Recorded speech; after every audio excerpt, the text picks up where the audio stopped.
evening, members of Spiritual Encrypted Encounters. How's everybody doing this evening? I hope everybody's great. For whoever's here, the night owls. I'll wait till y'all come here. Whoever's up at night. I might have to shine off the glare of this one here.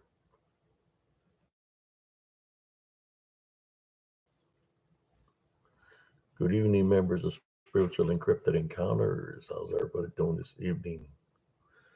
I hope everybody's doing great.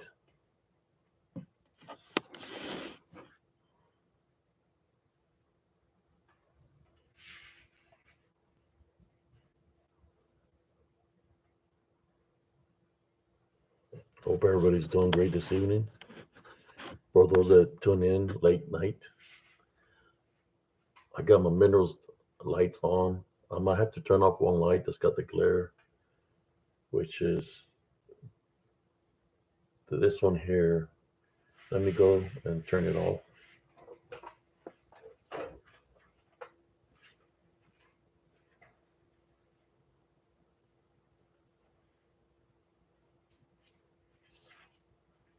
There we go. Oh.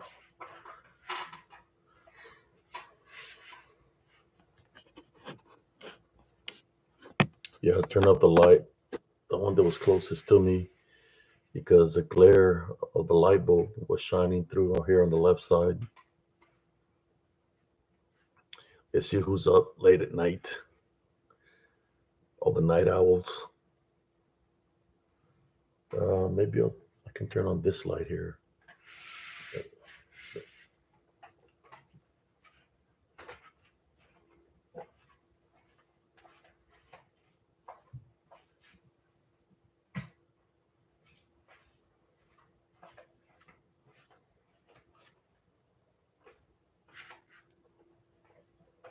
Uh,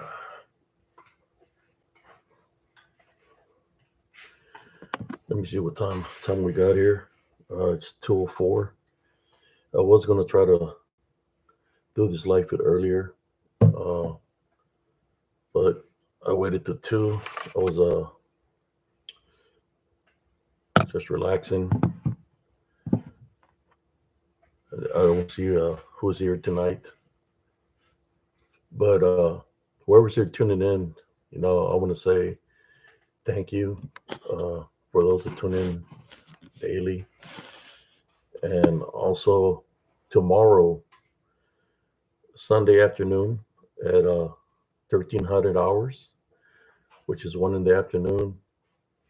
I'm gonna uh, do a show for Spiritual Encrypted Encounters during the day, 1 o'clock, with a good friend of mine that's from Brazil, originally from Brazil, and she's I've been knowing her for a very long time, since I lived in Elms Grove, and we're gonna do a live tomorrow in the afternoon. So it's one of those that's spiritual, and we're gonna talk about everything in general at 1300 hours, which is 1 o'clock in the afternoon tomorrow, Sunday.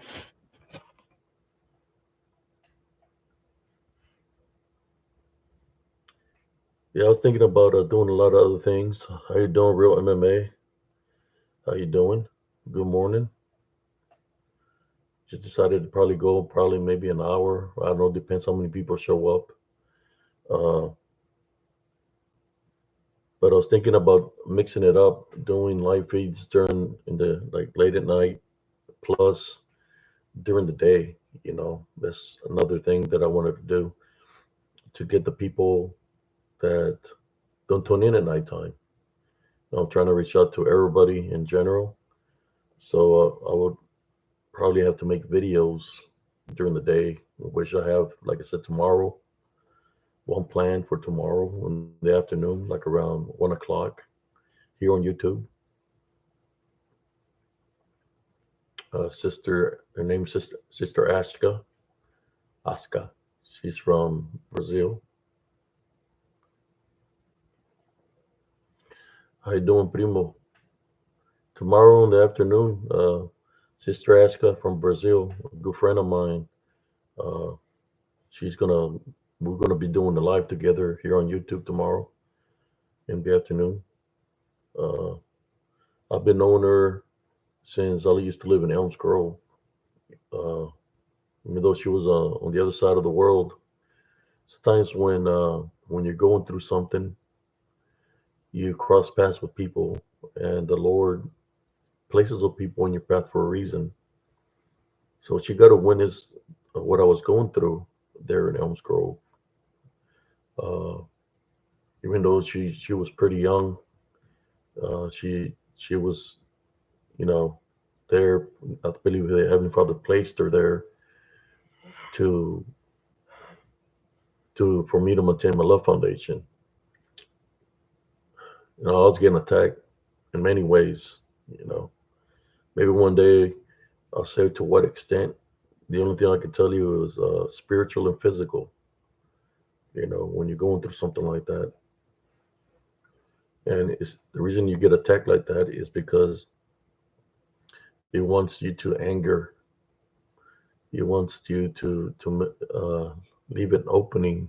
You know, I mean, angering is one thing, but doing something is a different thing. And I just thank God that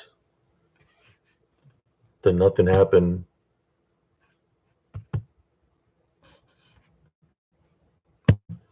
Something popped up here on my screen.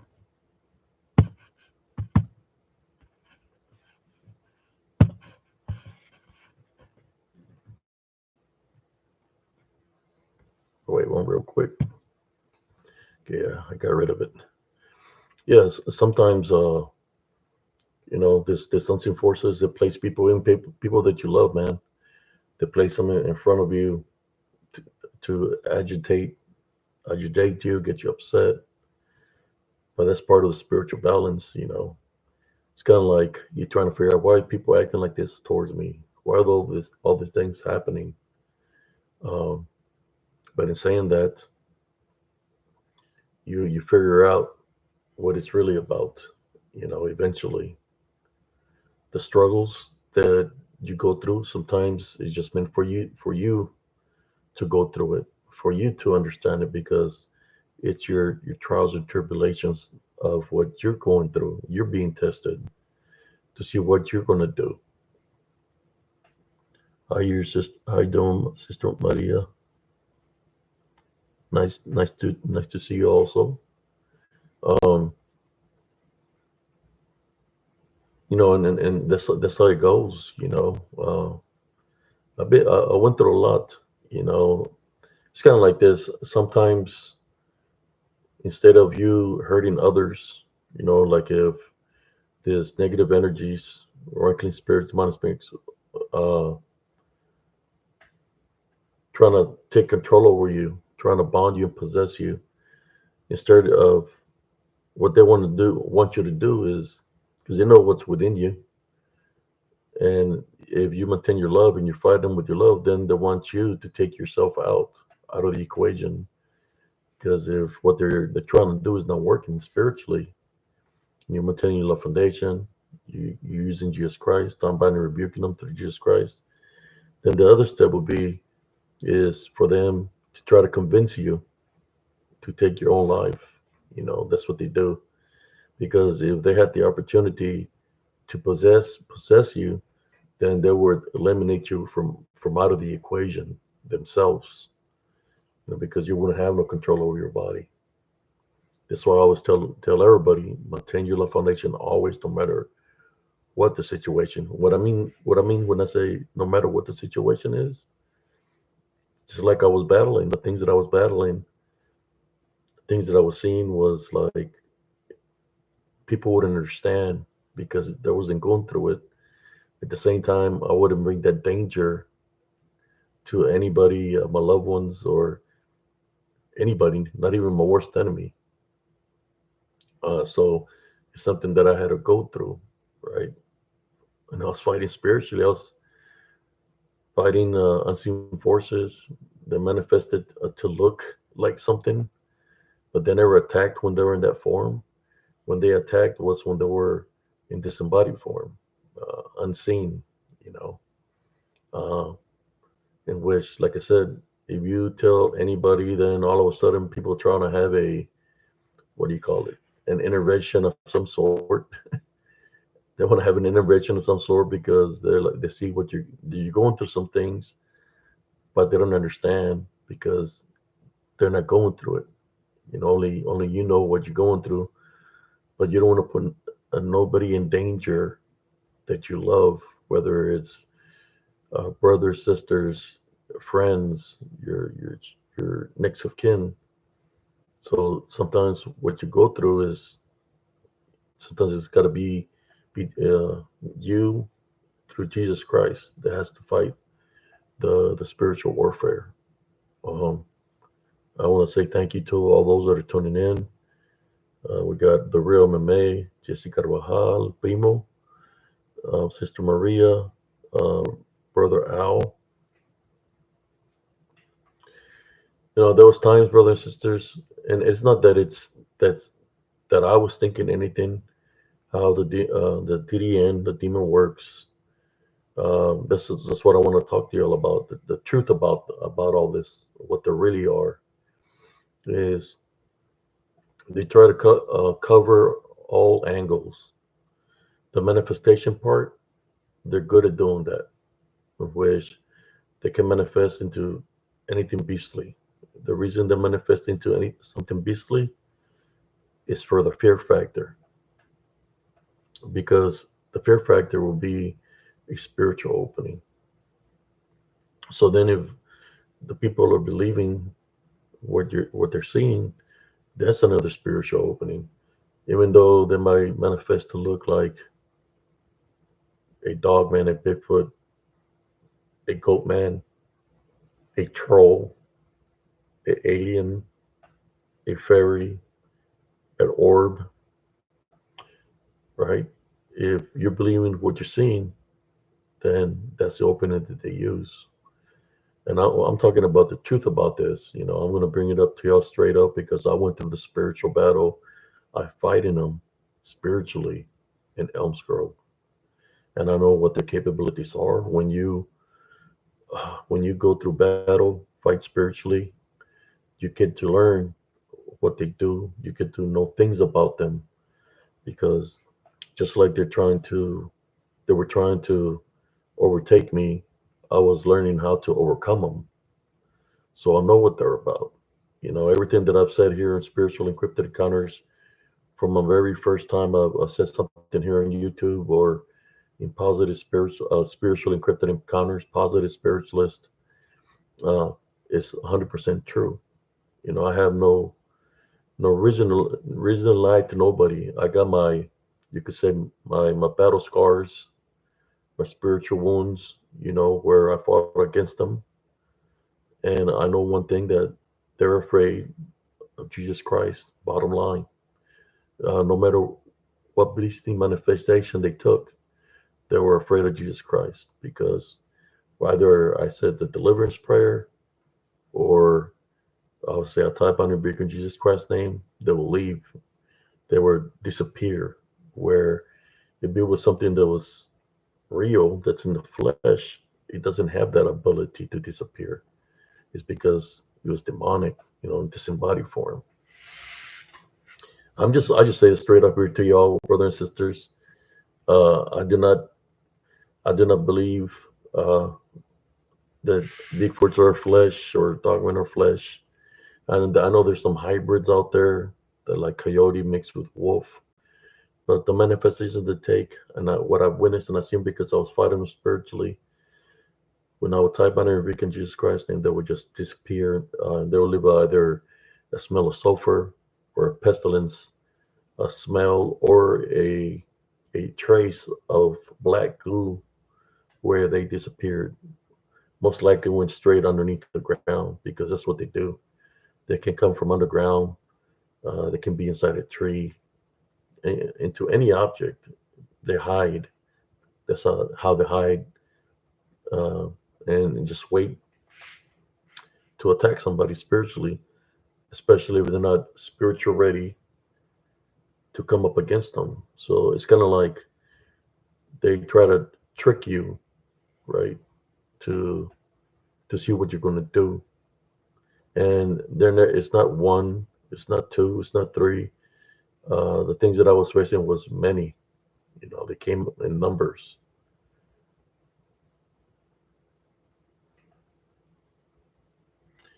Well, it's not like that I got rid of them. I fought against them spiritually. When they would vanish, I would say, I tie bind and rebuke you in Jesus Christ's name. I would fight against them spiritually, and they would flee, uh, disappear, because I would bring Jesus Christ into the picture. Uh, like I said, that when I say I tie bind and rebuke Jesus Christ, and when I'm saying this, I'm not just saying it because it's words. I'm saying it because I believe in Jesus Christ, and they would disappear and they would leave because I will call upon Jesus Christ or call upon the heavenly angels, and they will come to assist me spiritually, and they will flee. Uh, if like for my home, right?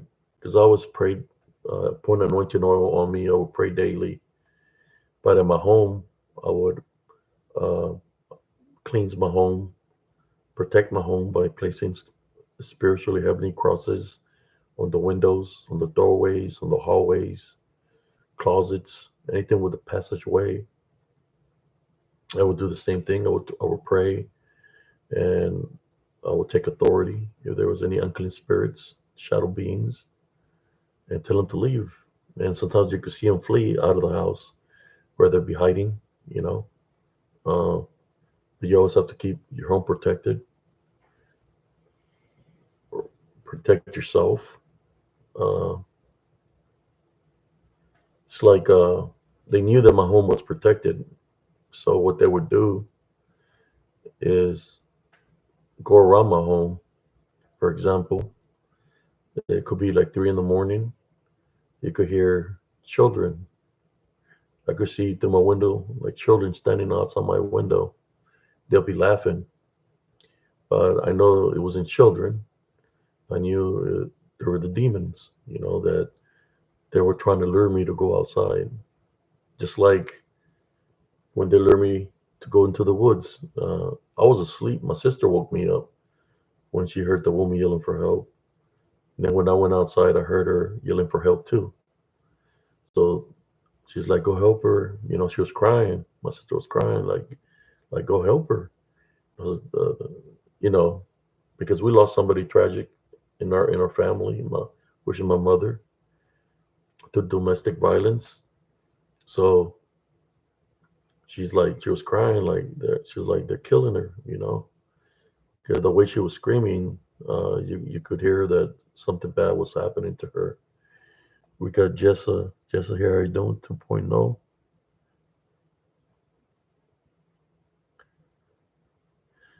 So I'll get with you with that in a moment. So basically, that's what they do. They try to lure you out of your home that's blessed and protected.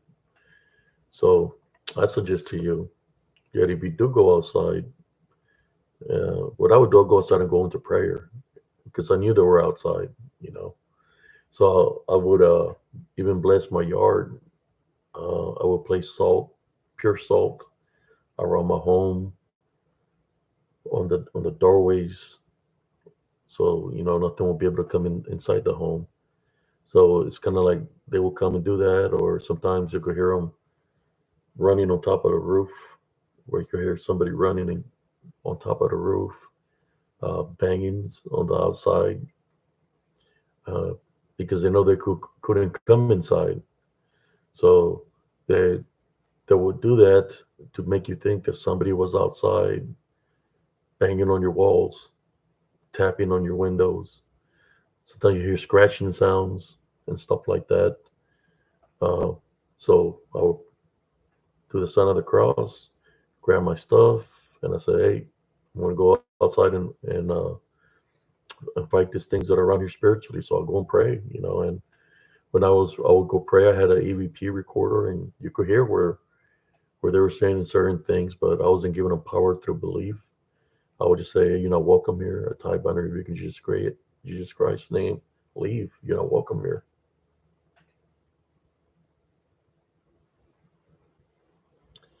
I don't know what this person's capital H shunting. I don't know what they're saying. Uh, Knocking and going into the body called sleepwalking. Yes. What you're talking about is sleep paralysis. That's why it's important for you to keep your home blessed. Because if it's not blessed or clean protected, the you're talking about the succubus and incubus. They come and attack where you're asleep. The females is the succubus. I mean the incubus, which is a male demon, and for the men it's a succubus, which is a female demon, and they attack in their sleep. Uh, they attack, you could say, through illicit dreams of sexual dreams, right? They got you busy in your dream, they try to seduce you in the dreams.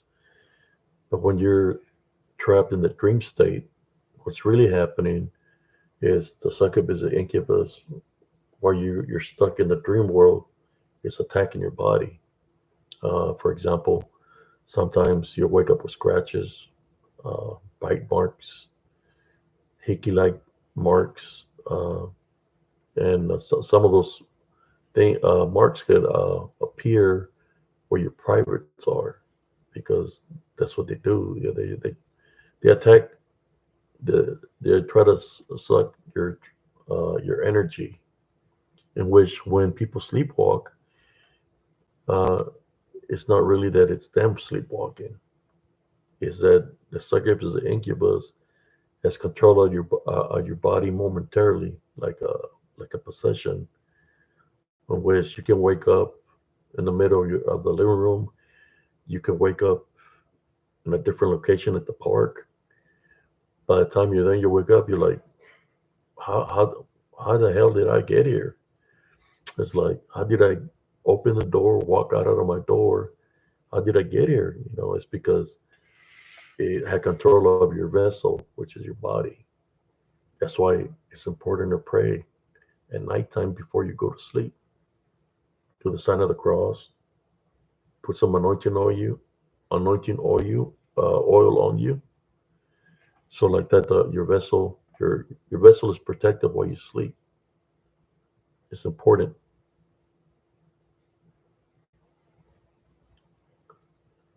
Uh, but that's what they do. I fought the succubus and incubus, but the succubus was attacking me in that form of the same dreams, sexual dreams, trying to attack me in that form, and I'll wake up with marks on my body, scratches on my neck, on my back, on my arms, on my legs, uh, hickey-like marks, like if something was trying to suck blood out of me.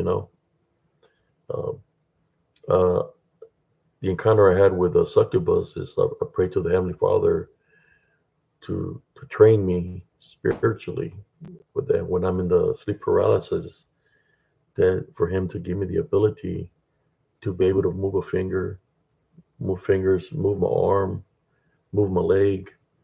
Then after that, it would be is to wake up. If you can move your fingers or your hand and your feet, then you would have the ability to wake up from the sleep paralysis. And when you wake up, all of a sudden, you will be able to see what's attacking you spiritually. In which that's what happened to me.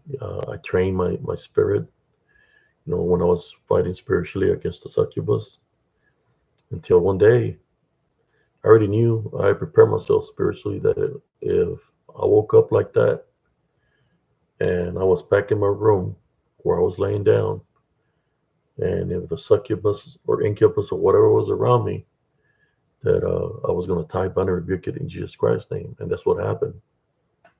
I woke up. The succubus was hovering over me. Her mouth was wide open, where she was trying to drain my life source. I seen her, and I said, "I tie, bind, and rebuke you in Jesus Christ's name." When I said that, she just dispersed in little particles, like she fled. She fled, and that was the last time that I had any kind of succubus trying to attack me because I rebuked it in Jesus Christ's name, which most likely the succubus got destroyed, right? Because I rebuked it through Jesus Christ's name.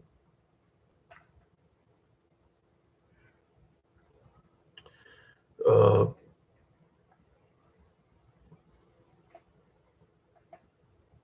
those sleep paralysis dreams and I've had, I was going through that uh, when I was in Elms Grove. I used to have them, it got pretty bad.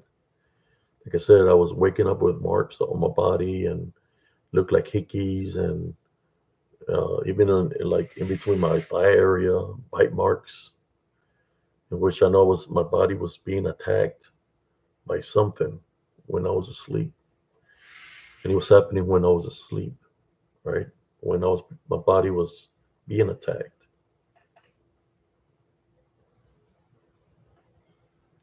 How you doing, Two Shadows? But yes, another thing you can do, what I would do is like if I would see a dark shadow figure standing a certain place in my room, I would place a holy cross where it was standing, so it won't be able to manifest through there. Uh, I would do that even at the park, like if I would see these dark shadow figures going into the trees, I'll place 70 crosses, four crosses around the tree. So whatever was there, whether it's going to be trapped in there or it wasn't going to be able to do anything no more. So I had to do a lot of spiritual fighting in that manner, using pure pure things like garlic, uh, uh, salt, holy water.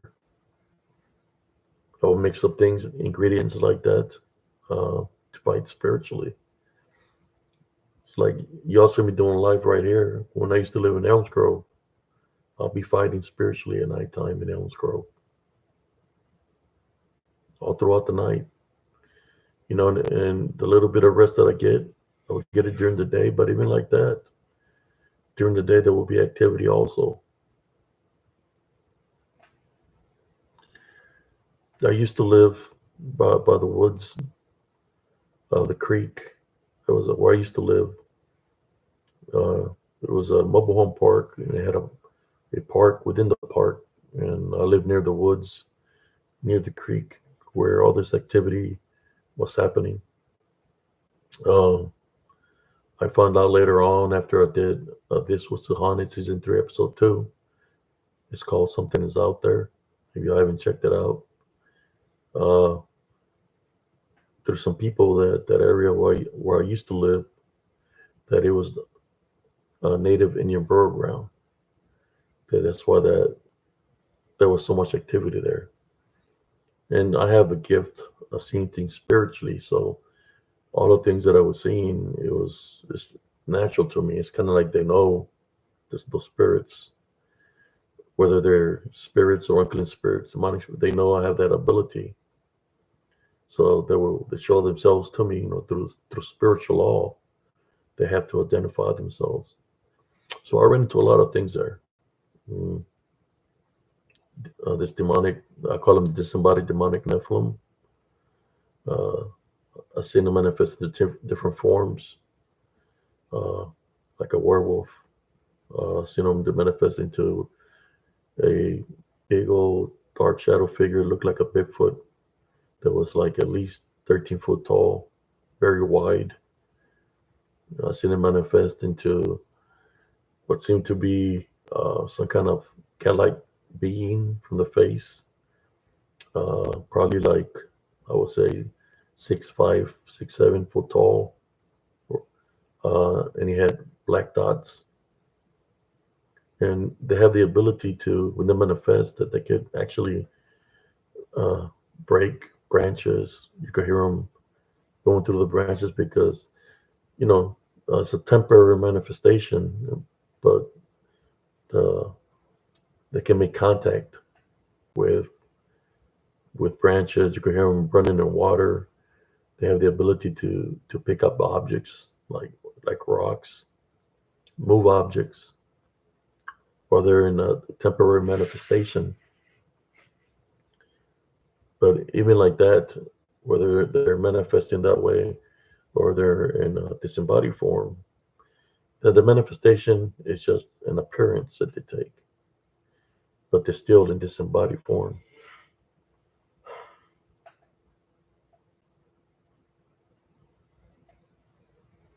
Oh yeah, there's a lot of things in the wood that if people only knew, you know, there's sometimes there's spirits, ghosts of people that used to live in the land. What I witnessed in Central Texas, where I am from, there's a lot of native spirits, which there's a lot of skinwalker and shapeshifter activity in Central Texas.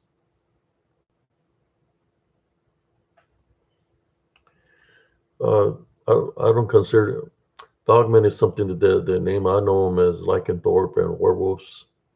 That's what I know them as originally before even dogman even existed. They were called werewolves. Werewolves. The gypsies call them lycanthrope werewolves, which they take a beastly manifestation. They said that gypsies say that the werewolf is real, in which there is manifestations because gypsies like a witch. So like the witches and warlocks, they have the abilities to shapeshift also. Uh, in Spanish, the brujas, they manifest into the chusas, which is like a harpy, like an owl, baka. Uh, the reason I don't believe, like for example, a dark man is kind of realistic is because I witnessed them. I witnessed the the werewolf or lycanthrope, the mark of the beast, or whatever you want to call it. There's a dogman is a term that they use, but they were called something else before, which is werewolves, lycanthrope. I witnessed them. They are spiritual real. I can tell you that. They they come at. I've seen them. Uh, they're manifestations. They are spiritual real. That's all I can tell you. Flesh wise, I don't know if they're flesh because when I've seen the this werewolf like beings, dogman, what you want to call them, dogman, I put them to the spiritual test, and I've said I tie bound and rebuke in Jesus Christ's name, and they vanished. Where there's a stench of sulfur or a stench of pestilence. So to me, if they're disappearing like that, I put that to the test against demons that I faced. And when I say I type on the rebuke of Jesus Christ's name, they flee. So to me, that's what they are. How you doing, Sister Nelly? To me, that's what they are. They are demonic of nature, demons, uh, familiars. They could be a conjure, or people conjure to send something your way, something demonic. That's why they manifest into the beastly appearance because they're coming to scare you. The reason they come to scare you is to, like I said before, if you're afraid of them, then they they use that to attack you spiritually. The shapeshifters and the skinwalkers, that's what they manifest into those animals like that for the fear factor. Or can they be dangerous? Yeah, they can be dangerous if you fall. They're like the shapeshifter skinwalkers. This is what they remind me of, like the story of Little Red Riding Hood. Where the wolf is there and then he's pretending to be the grandmother and stuff like that. Uh, that's what they do. They they pretend to be something that they're not. Uh, when you see their true form, uh, that's why you put it to a test. You type bind and rebuke it in Jesus Christ's name, and they're going to flee. They might say something to you, and to let you know, like, hey, I can win right now. You go into prayer and see, I can win right now, and then they'll take 4 or 5 feet, 4 or 5 steps, and just disappear in thin air of when is that. So I put it to the test spiritually, and what my conclusion of what I came out to after fighting them spiritually in Elm Grove is that they're demonic in nature. You know, I know there's other people in the field that that believe the cryptids are flesh and blood creatures. Well, I battled them. I battled them in Elm Grove uh, spiritually. I try to battle them physically. I have my military gear still and everything, weapons, that I could use to fight something that was in the flesh. But I found out very quickly that what I was dealing with was not something in the flesh, because it's something in the flesh is there and you see it and it's like 4 or 5 feet away from you, and you're gonna try to fight and then it's gone. Like, where did it go? That's when you find out that you ain't gonna be able to win a bad spirit a spiritual battle in the flesh. So I put up all my weapons that I had, all my gear up, and I said the only way to fight is what I'm dealing with is through Jesus Christ, and that's how I overcame them, is through Jesus Christ.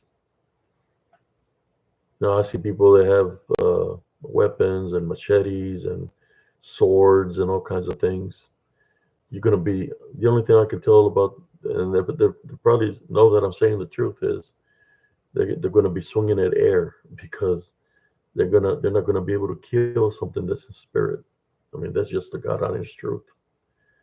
I put up a bigger. I had machetes to fight, to eliminate something close up. I had knives. It became to a battle of a physical altercation that it was like one on one close up. I had weapons, to be able to fight that. Well, it was something in the flesh, but I found out that it wasn't. That it was something in spirit, and the only way to find something that's disembodied form, right, is through Jesus Christ. Demonic Agor says the Dominicans call it baka.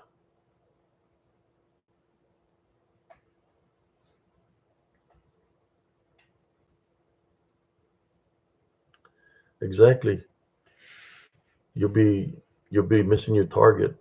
Uh, when I was in the military, I was a tanker, or tank was equipped with night vision, which is thermonuclear night vision that we had, that we could see anything out there. We could see 3,000 meters with our night vision capabilities. And of course, we had night vision goggles, but the thermal that the tank has, we could see anything that's live. I was a gunner, and I could laze on a rat, and I could see the heat index of the rat, foxes, uh, deer, javelinas. When I'll be scanning the perimeter, I would find their heat index, in which they had a heat source. But then, and we could change it to different pixels to get a good picture of it, right? Then I would run into other things out there where they're pretty big. When I talk about botonegros, dark shadows, they didn't show no heat index, but you could see these black figures moving through our sights. And I would try to change the different pixels. It wouldn't change. It was just a black figure, and it showed no heat index. No heat index. Sometimes it'll be four, sometimes it'll be five. Downrange, where we're doing our gunneries. So I'm like, how am I going to report something that has no heat signature? But I still had to report it. So I say, hey, I see somebody downrange. We can go downrange right now. I see some movement downrange. Can y'all check it out? And I'll tell them the location that the movement will be.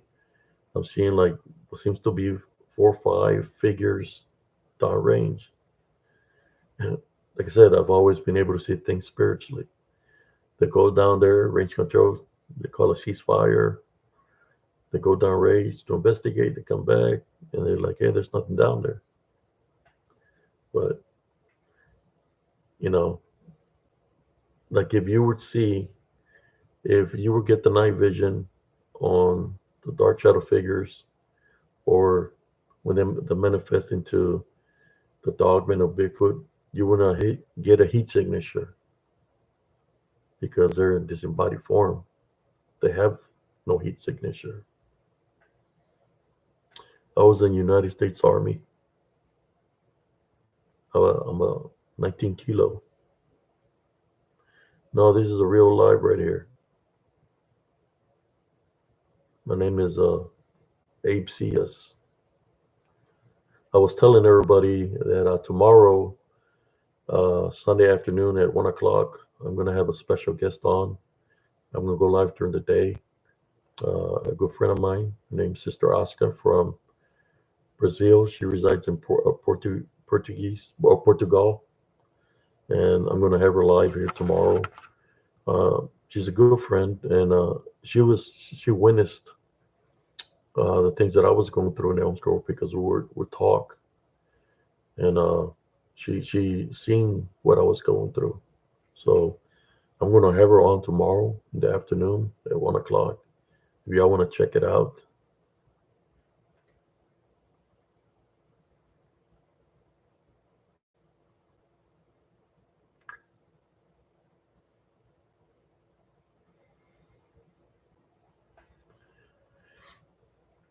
Yeah, they they're tricksters, man. Uh, they'll they'll do a Houdini on you. The DDN, uh, when they manifest uh, to be a certain way. Does those lights in the back bother y'all? I mean, I can shut them off if they're bothering you. I really don't need them. I was just trying to display my minerals in the background. See that one? There you go. You can even see the minerals. But I can shut off the lights if it's bothering y'all. Okay, cool.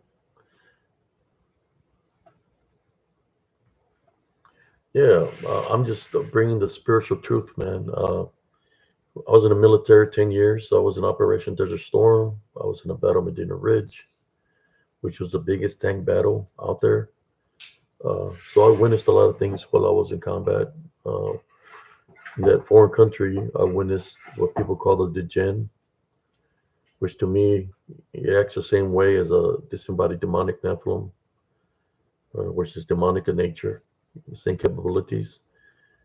During the middle of the war, where we're fighting and we're advances forward, uh, we're fighting the Medina Republican Guard.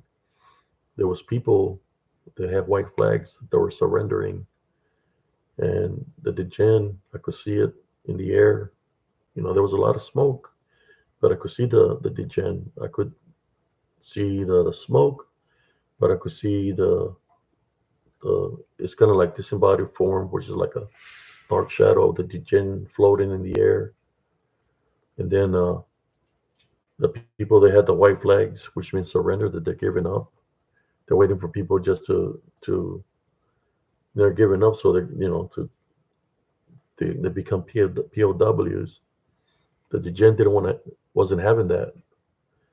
The DDN didn't want them to surrender. So what the DDN did is went from the air into the body of the person, into the vessel, uh, in which when it possessed them, you could see him smile, like the DDN was smile when the person it possessed, and it will let go of the white flag, pick up a weapon and point, and then next thing you know, the person is dead, right? And then the body falls. When the body falls, the jinn jumps out, goes to onto the next person, and onto the next, and onto the next. And a lot of people lost their lives like that because of the Dijen.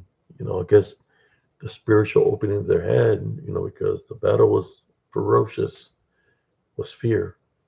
So the the fear that the soldiers had because they were seeing the destruction and seeing the army coming, that was openly used to possess them, to destroy them.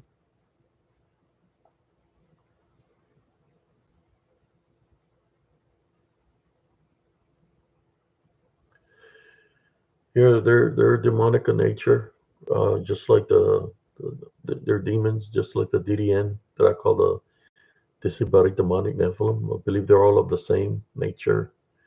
They're just called different names and in different cultures. You know, uh, they're called something different in every country, but they have the same capabilities. Over there, the Djinn, I've seen them in disembodied form, and I've seen them in uh in the form of where they're wearing all black in the middle of the desert.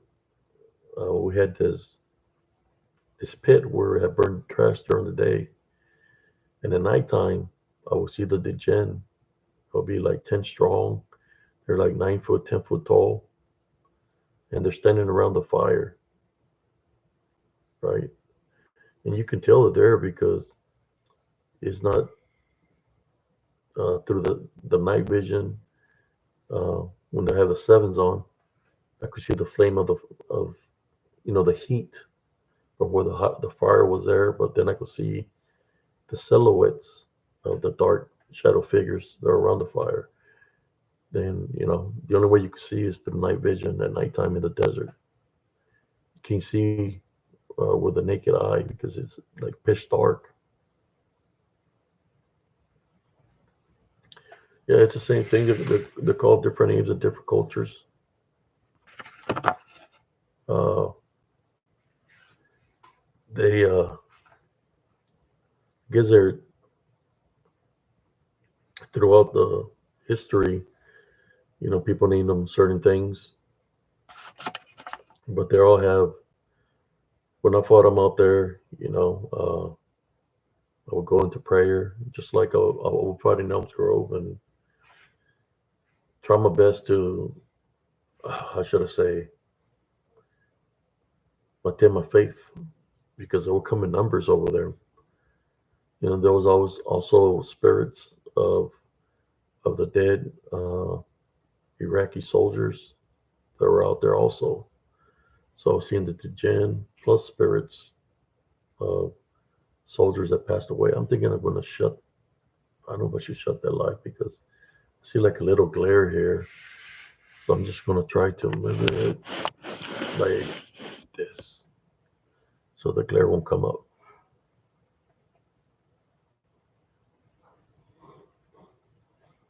Oh, I don't know if that's true or not. If it's alien technology. I mean, uh, it's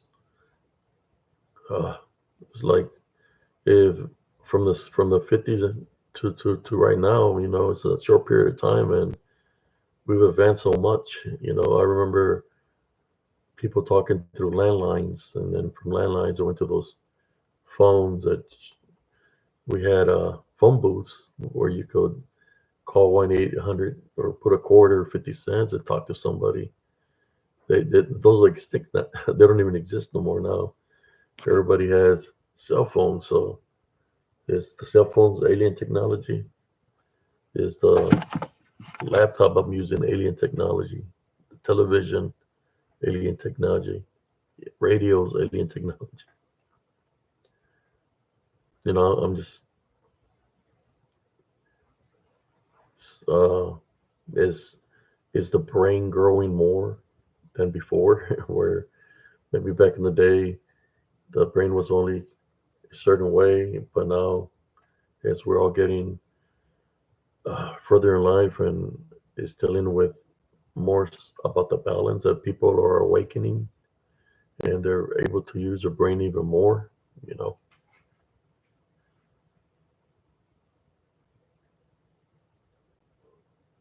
yeah.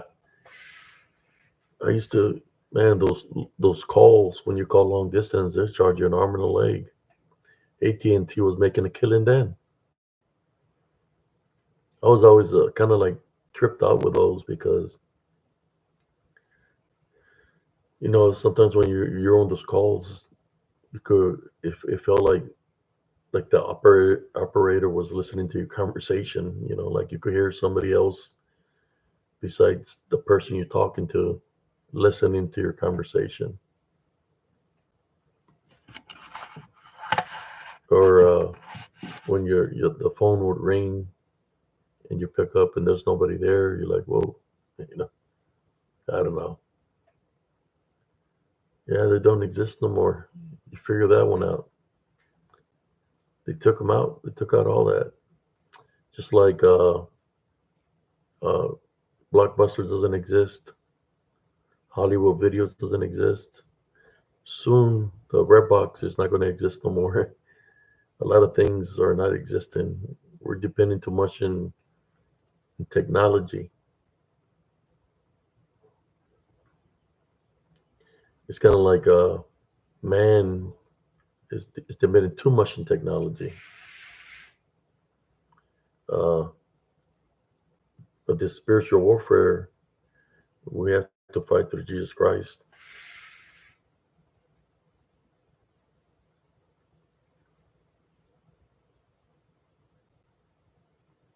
Mm. Yeah, a lot of things.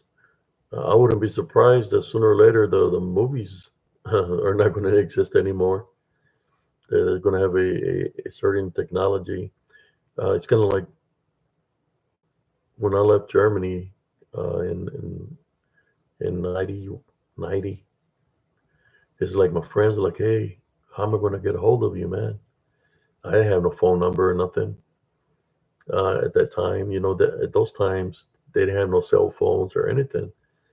The only thing I told them is this: is I think uh, that we'll find each other because with the way technology is going, there's going to be a way that I can look up your name and we're going to find each other. That's where and we did.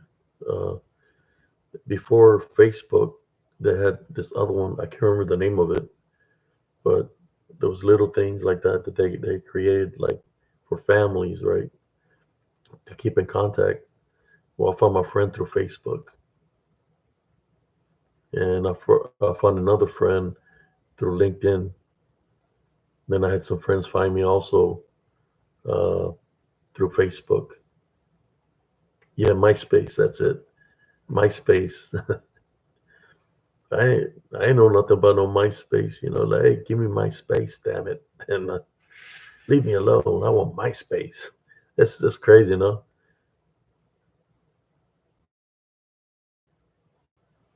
You know. Now it's like they have so many things. The technology, robot, like bots, and you got trolls that you have to worry about. You got hackers.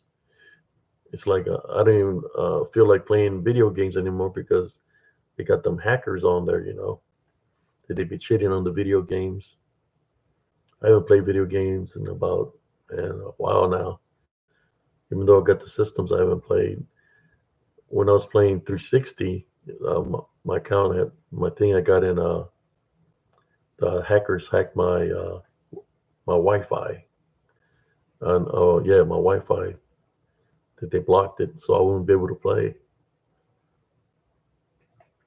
You got a lot of people like that.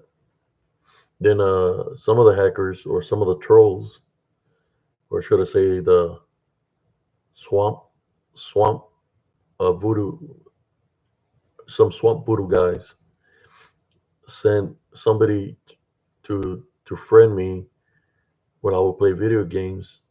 Then the person gave up his identity because he said the guy's name, and then uh, he was on my friends list, and every time I would make something a video that he was always trying to send me videos of this guy.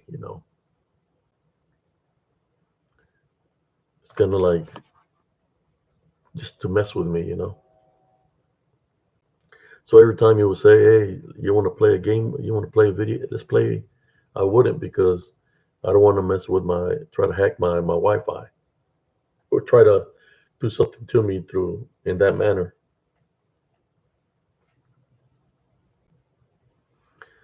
Yeah, things have changed. A lot of things have changed. I remember the old phones, the, the big old phones like that. People were carrying them to school in the '80s, thinking they were cool. I was like, what the hell is that? Looked like a walkie-talkie. Then they went from little ones with little buttons, flip phones, and technology. But another thing I wanted to tell you about, if y'all haven't seen the short reel, uh, does DDN have something in common to me? When we talk about technology, we're talking about uh, towers, we're talking about electricity, magnetic interference. Like there's a magnetic plate, or maybe possible limestone because it gives out energy. Uh, that the latest short reel that I created another one and I did different filters, but the DDN that I captured in the regular video, it literally came from across the field, moving real fast. Within 1 second time, it reached me. That's how fast it was moving. It was moving as most likely, I won't say the speed of light or maybe the speed of air, but it moved very rapidly. I need to lower the video where it's in the distance and I could see its form, and then it just got to be real fast in 1 second. And that's one of the questions I wanted to ask is, do you think that when they see you and they come at you that way, are they using the elements to be able to move that fast? In which we got the wind, we got wind, we got the,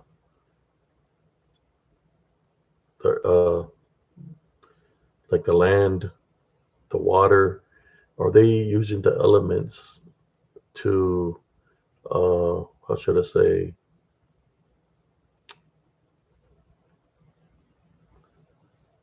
to manipulate? There you go. To manipulate to their advantage because they are demonic of nature. And I noticed that the ones when I fought spiritually, that there was no time. You know, do they have time on their side? That when I'm seeing a move a certain way on my recording, maybe they're moving that fast because there's no time. There's no time there, so they get to me very rapidly. Uh, I know when I had that encounter, I didn't see nothing, but my phone, it just gave out. So I knew something that I had captured something. So when I made the short reel, I got a short reel where it's the regular time. At the regular time, you can even see it move. It's 1 second. I mean, yeah, 1 second. It's 1 second, and it moves so fast. So I try to do the two, the three, and it still moves too fast. Uh, but check it out. You want to check it out right now? Go to my short reels. I placed the one that's got the filter. I put different filters with the being when it got to the closest point to me, which is only a couple of feet away, and you're able to see how it looks. Check it out and tell me what y'all think. Whoever's here, check it out. I took a screenshot of it when the camera uh, lost connection, and that's when it got the closest to me. You can see the beastly form and the beastly manifestation of it, how it looks, which looks demonic to me.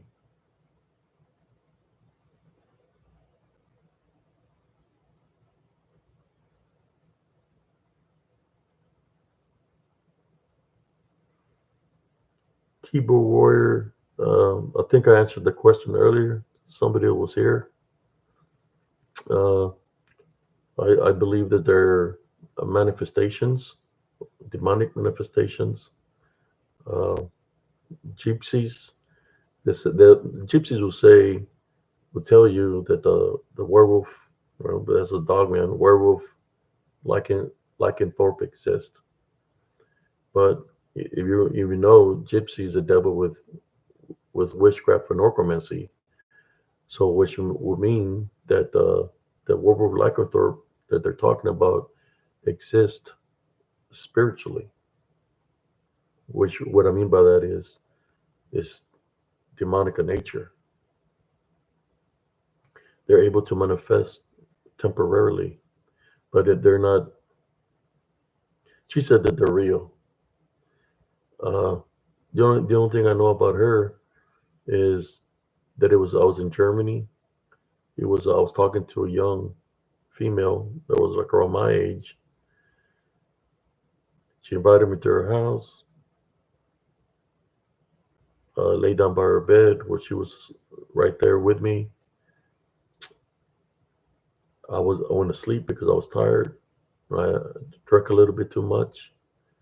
When I woke up, I could hear something slamming on something, uh, and I seen a woman sitting down Indian style by the door, blocking the door, and she was smashing a piece of glass on the ground. Her eyes were rolled back white. Foam was coming out of her mouth. And when I passed by her, it wasn't the young girl that was my age. It was an old lady with white hair. So basically, what I'm saying is that the gypsy woman, the gypsy girl, was actually a gypsy woman, and she had manifested herself to look young. But then I seen her true nature, which was an old lady. So you tell me how that can happen for somebody to hold a form because we walked, I say like, man, it was a good 2 miles, 2 miles when we got to her place. Uh, for her to be able to take the form to sit in the bar and talk to me for about 2 hours and to make it to her house to look like young, then for her to be a whole different, completely person, you know, just imagine that, you know. So basically what I'm saying is the witch hacker and necromancy, things like that are possible because I witnessed it. That she had that form of a young woman. She looked like she was like a model. Then all of a sudden, it's a old lady blocking the door with foam coming out of her mouth. You know, hell yeah, escaped her. If me and Lightning Bolt, the guy from Brazil, were race, I would have beat him that day. I was flying, man. The weird thing is that I was trying to unlock the door, and the door had like seven bolt locks on it, and I'm looking because I don't want the gypsy, to charge me with a freaking glass. I think she was trying to do something to me, uh, but luckily I woke up and I was able to leave. Uh, Possibly, maybe the spirit of my mother might have been protecting me that day, or the Heavenly Father, right? Because she looked like she was possessed. So, maybe she was trying to come at me with a knife, with the mirror, but something might have taken over her, so I could get out of there into safety. You know, it's one of those things that is complicated, right, to figure out. Because I was asleep and I woke up to the sound of that.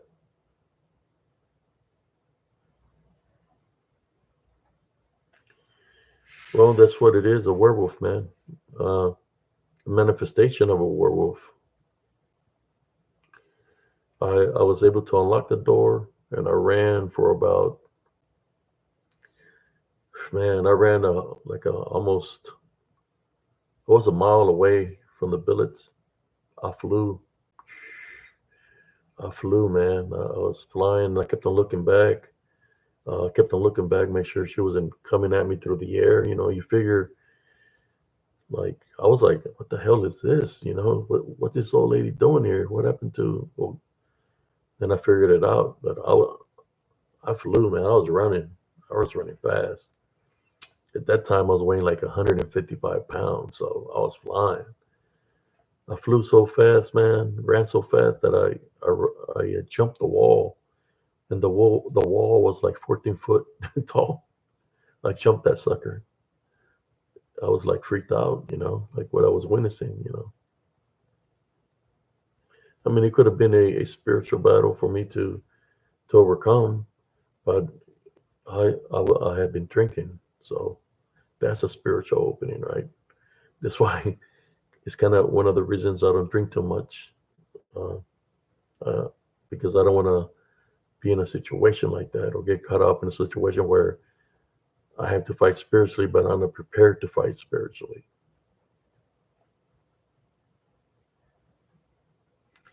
Yeah, it happened. There was this fest called the Strawberry Fest, and I was with some friends, and they're like, "Hey, have you heard about the Strawberry Fest witch?"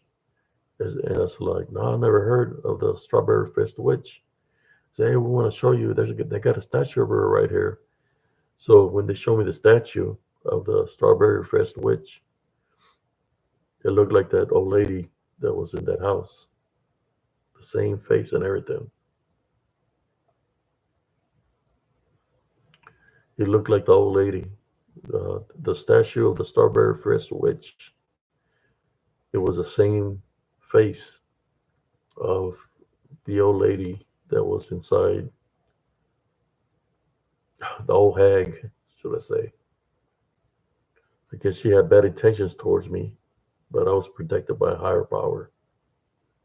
She was pissed.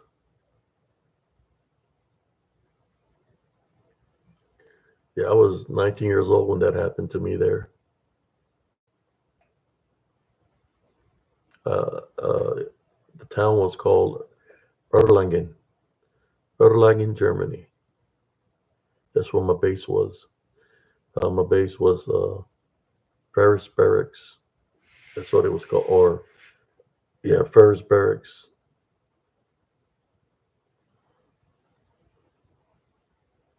Where I lived was called Ferris Barracks.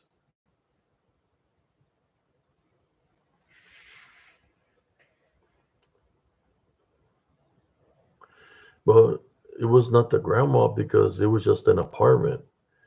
It was one room where the room had the kitchen and and a sofa. The other room was the bedroom, and he had like a restroom. So it was only two rooms. That's it. That's all I seen was two rooms.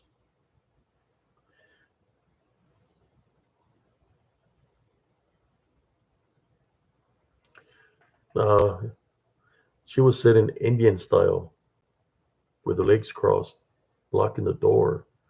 She had broken a mirror, the ones where they stand up, you can look at yourself. She had broken that, and the glass was sharp. She was stabbing it on the ground, and blood was coming out of her hands. But she had the glass. I was looking for the girl, but she wasn't there. It's one of those things that I went to sleep. I wasn't thinking like I was about a respectful person. About respect.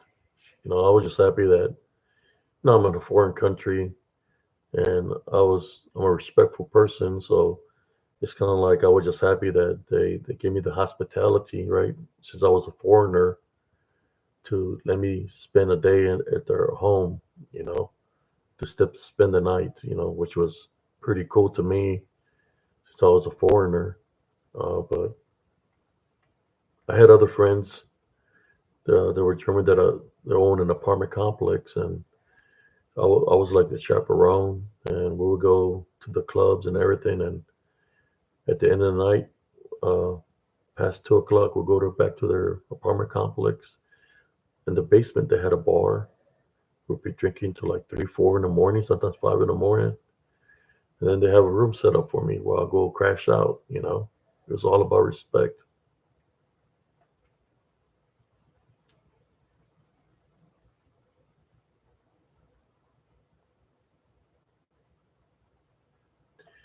Yeah, there was more. There was a couple of Hispanics, not that many. There was more. There was some Puerto Ricans and a lot of African American in my platoon. A couple of some white. There was a different, all kinds. I had a friend that he was from Peru. He was a, he's still my friend till this day. Uh, just a different, all kinds of different nationalities. Let me see some of the comments here. Haggis at the Old Crow. Yeah, it's kind of like she knew. She knew where I've been. That the gypsy. She knew of my past in some kind of way. I guess she see me as a threat spiritually because I already been fighting spiritually against witches and warlocks before I even joined the military, and she see me as a threat. So that's why she cut the glass. You know, most likely was going to try to use that against me, but said there's other powers around us that protect us. When we play Jesus Christ first. So she got, I guess you could say, demonized by other forces. Like, hey, this guy is off limits. There's somebody else protecting him. That's what I believe happened. And I never seen her again after that.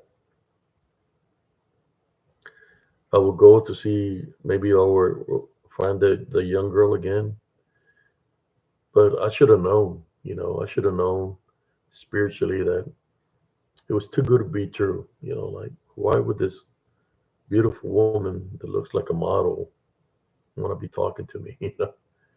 How could that be?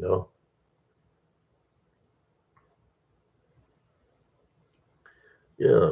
Uh, then it's like, to me, it was just it was about respect. I wasn't thinking about anything else.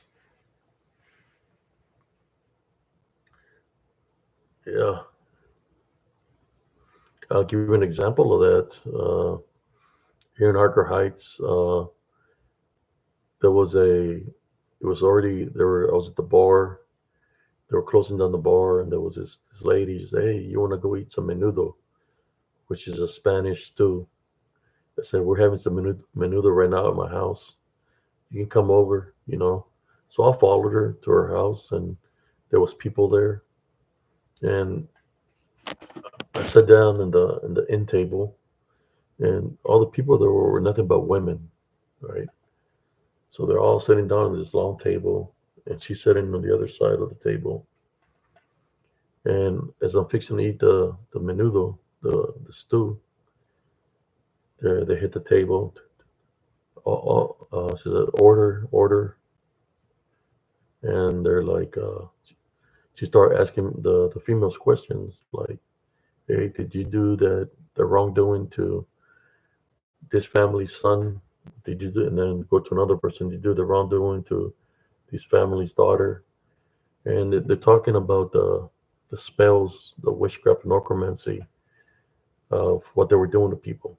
I'm listening to this, like I look at the bowl of menudo, and it's like I think I just lost my appetite, and I put the bowl to the side. So I'm just listening to everything that they're saying, and they're laughing, the wrongdoings that they're doing to people.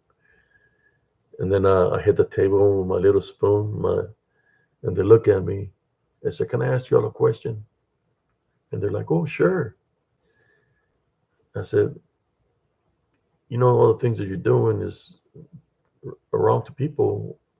What if these people that you're doing wrong to are protected by a higher power?" They're like, "What do you mean? What if they're protected by Jesus Christ?" Oh man, they got up out of the seat, they start running around, and they're yelling, "Who is he? Who is he?" Like they're running around like the the demons that have the witches bonded were running around scared, because they're in control of them. The demons, they're running around, they're jumping out the door. I mean, literally jumping out, getting in the cars, taking off.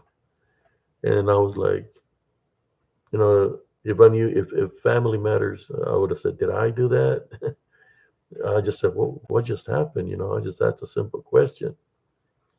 But I believe I was placed there for a reason spiritually. That's why I went up there. No, I call it being in the lion's den.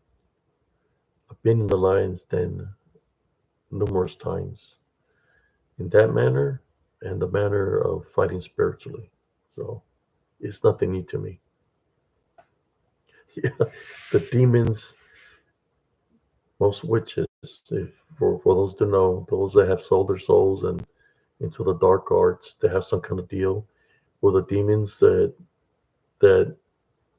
make them think that they have some kind of ability they're within them, right? Because they're summoning them, so this is where they're bonding them. It's the demons that had control of them that was making them run like running around all crazy, the way they were acting. I could see spiritually uh, the the demons within them that they were taken off when I brought Jesus Christ name into the picture. Like I think like they all went out the front door. Like they all just took off, man. And the only one that remained was me and I guess the head witch that was left, and she was just looking at me like a certain way.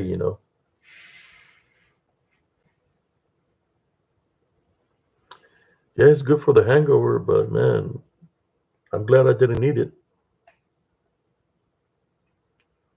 I mean, this is brujas, man. They might have had a spell in the menudo or something in the menudo they put in there to do something against me. Yeah, I've witnessed that. There was one time I was at a party. It was me and my son, and I got invited to this party. And my son was playing, and he hit his nose with something, with some weights. I had it. The bar hit him here, and I was looking over my son, to make sure he was okay. And when I looked, some of the females that were there, they were looking at each other, looking at me, and this is what they were saying. I can't wait to taste the blood of the saint. That's what they were saying. It's not that they were saying it out loud. It's the demons that were in them that the Holy Spirit revealed their true identity, which was the demons that were in them saying, I can wait to taste the blood of the saint. That's what they were saying. The demon, the Holy Spirit revealed it to me. They don't even know they were saying that. So I grabbed my son, hey, well, I got to go. Y'all have a nice evening. And I walked away. Sometimes the Holy Spirit will enter somebody and it'll reveal what's the true intentions towards you.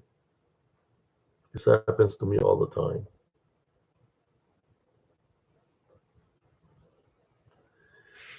Yeah, I like menudo, but that evening I lost my appetite. Uh, in the same bar, for some reason, I guess it might have been one of those bars where witches and warlocks hang out.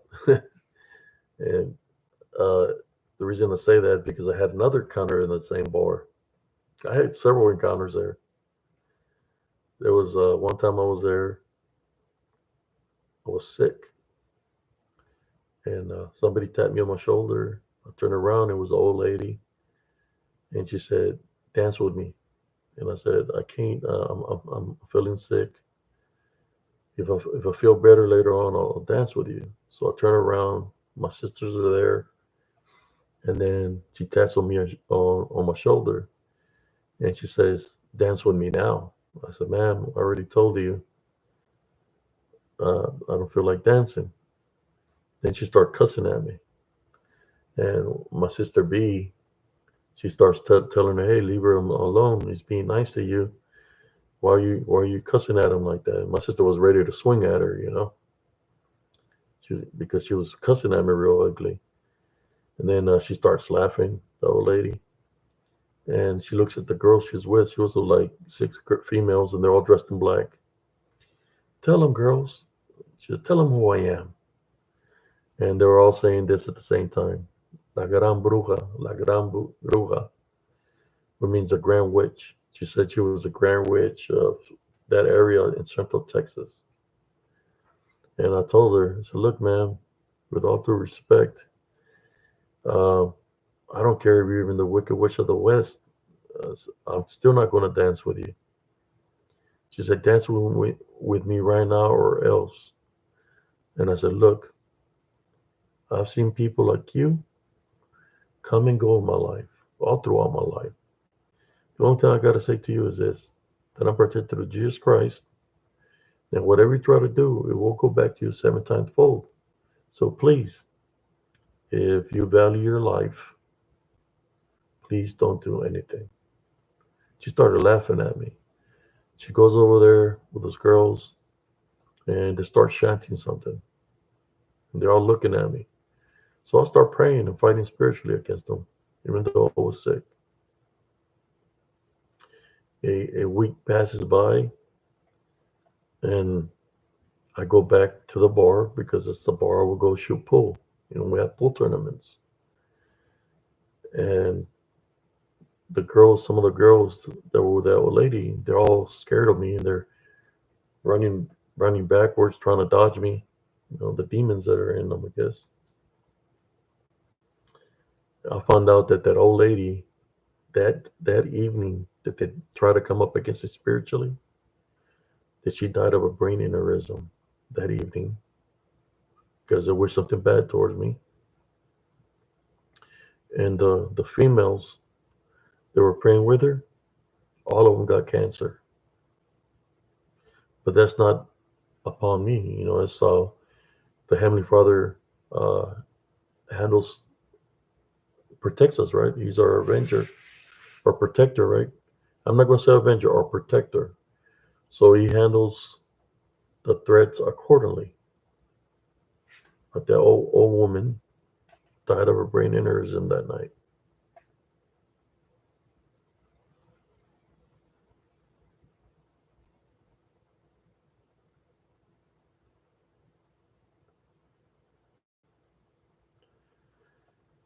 It's called spiritual gifts of discernment.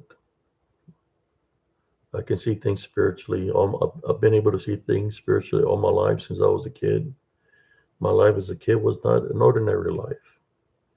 I'll give you an example. Imagine being in the playground and you see a unclean spirit into your friend, and your friend starts acting not normal. Like he's being controlled by something. So I will go up to my friend and try to use my love foundation, right? Kindness, goodness, because I had a good heart. And when I would go near him, the unclean spirit would take off, but my friend would be normal. Uh, I see a lot of things like this. People that were grown, they had unclean spirits or being demonized. I could see the demons in them. Uh, all my life, it's been this way. No, I could see them. If I go to somebody's house, that's what I tell people from the cryptic community. I said, look, you said, tell them, you said there's this dog man here in LBL or this dog man here. Take me. I'll go to this areas. Show me where this area is, and I'll find out because things that are unclean or demonic in nature don't like me, so they surface up. You know, when they surface up, that's when I fight spiritually against them. So I'm able to see things. I'm not going to say that I attract them. It's not that. It's just I'm attending a love foundation. I place Jesus Christ first, so they know the works that I do. So they come at me. But just because they come at me in numbers don't mean that I'm not going to defend myself. I defend myself spiritually, and I'm protected also through the Heavenly Father. So that's why they come at me in numbers. That's why I catch the things that I catch, like the show reel that I just created. I think I got three of them from the same thing. And that one came out. I could see came from across the field super fast in 1 minute. They move. I mean, not 1 minute, in 1 second. It moved in 1 second. Like I say, like 100 yards in 1 second. Like it's moving in disembodied form. We got a big dog 788. Let me drink a little bit of this drink.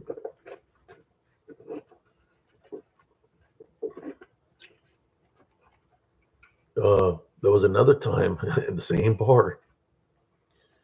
And that's why I stopped going to it because I was having weird things happen to me there. I was sitting by the bar, and there was this female sitting there, and she started talking to me, and she was like, "He visits me at night every night," and I was like, "Who visits you at night every night? Your husband or your boyfriend?" Um, it's not a person that visits me all night. I said, "Who visits you?" Well, he's my master. He said, "He's my master." I said, "Your master?" And then she looks at me and she says, "Do you see the numbers on my forehead?" It's like, oh shoot. She's talking about her master, which is probably a demon or Lucifer, you know. And I said, "No, I don't see the numbers on your forehead." I said, "But I'm gonna pray for you." And I start saying, "Our Father who art in heaven." And she gets up and walks away from me. She gets up and walks away from me when I start saying the Our Father deliverance prayer. Our Father who art in heaven. Boom, she just takes off and leaves the bar. Uh, Guess what I thought?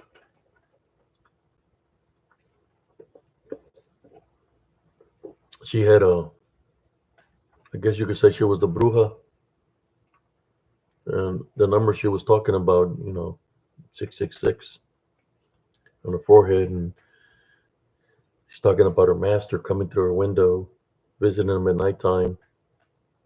That they had I guess, sexual things happening. It's probably a succubus or incubus. I don't know, or maybe she was a little bit on the crazy side. But there was another person that I encountered there. A lot of crazy stuff at that place. No, she wasn't on nothing, man. She wasn't. She's just out there, man. No, I could tell when somebody. I could have tell if she was on acid or cocaine or marijuana or meth or something like that. I can tell somebody's demeanor. I believe she was demonized, possessed, or demonized, should I say? When somebody's bonded, uh, to them it's normal, because to them it's normal.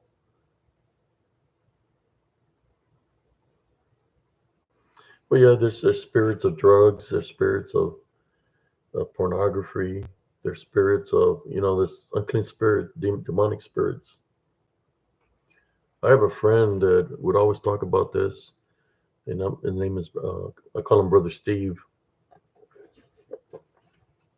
He's a licensed minister, and he will tell me about spiritual battles, about how the demons attack people, attach themselves to people, that you have to tie, bind, and rebuke in Jesus Christ's name. So, like I said, I've crossed against people that I've learned things from, how to fight spiritually. Thank you. I had to shut one of the lights off because this one, let me see, I can point at it.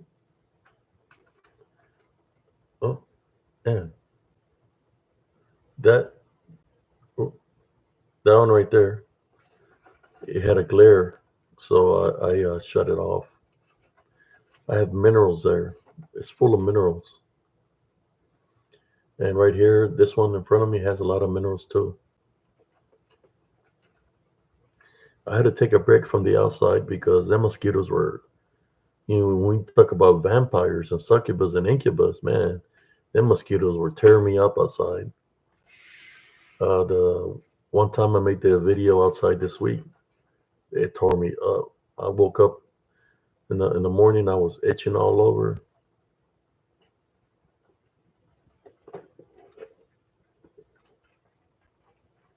There's different kinds.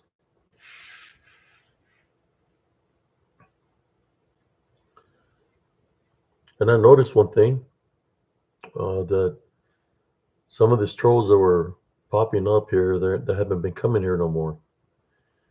I believe that they tried to do something. One day, I was making a video, and I think a certain female was here that belongs to that little posse of misfits, or should I say, dumb nuts. That they were trying to do some witchcraft and necromancy, and I looked at the screen, and I said, I type under rebuke you in Jesus Christ's name. If you're doing any witchcraft or necromancy, for it to go back to you 7 times fold. And a week later, I guess this lady says that I try to do something to her, or something like that.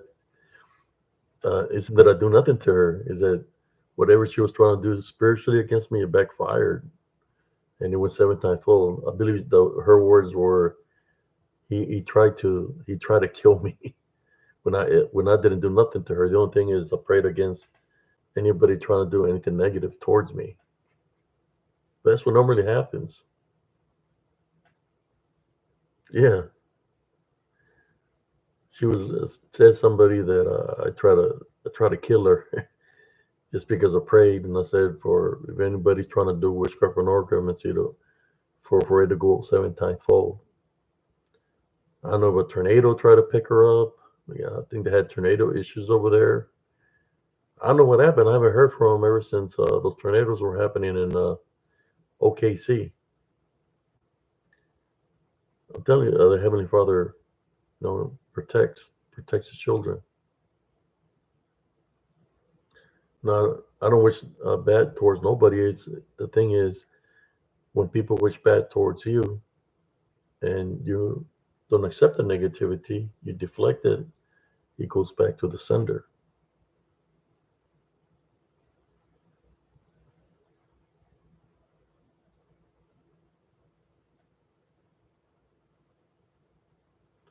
Yeah. And then some of these people that belong to the little misfits, or I'll just call them a little cult in a sense of a way, or whatever they want to think it is. Uh, they try to come at you in a negative way, you know, but it don't work because I don't accept negativity.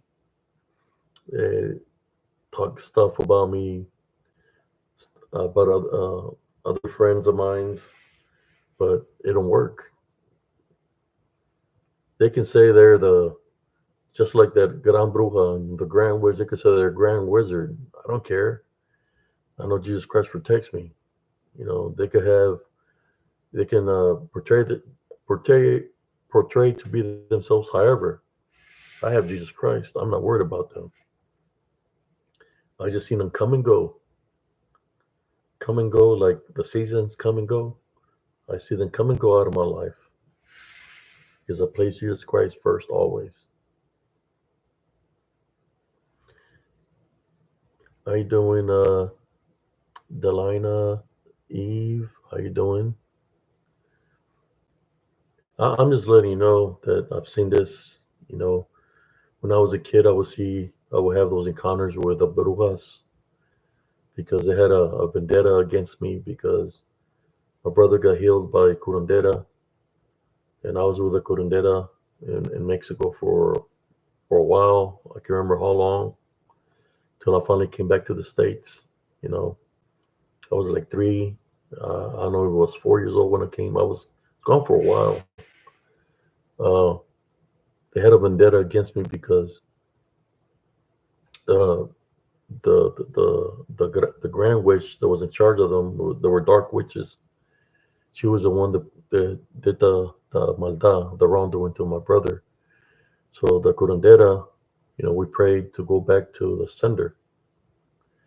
So what happened is that the dark witch died because she wished death upon my brother. So it went back to her seven times fold. She died. So all the other witches that were under her, they came. They were pissed off because the grand witch, dark witch, died. So we fought against them over there spiritually in Mexico. Me and the medicine woman, it's called curandera in Spanish. And when I finally come back to the States, well, they decided to come follow me to the States. They were coming in numbers, like just like they went to her house. They came to my house to fight against me, because they had a personal vendetta. But I'm still here. I didn't have fear over them. I wasn't afraid of them. The manifestation was of that what people call a heartbeat. We call them lechuzas. They'll be on top of the trees, sitting on top of the trees, probably like 6 foot, all black. I would hit them with rocks, big old rocks. I was already I was in little league, so I was a pitcher, and I was hitting direct hits on them. You could hear the thumps, like thump, but they wouldn't move. I hit them with everything. I throw it with full force. They were that big, and I would hit them with full force, and they wouldn't move from the trees.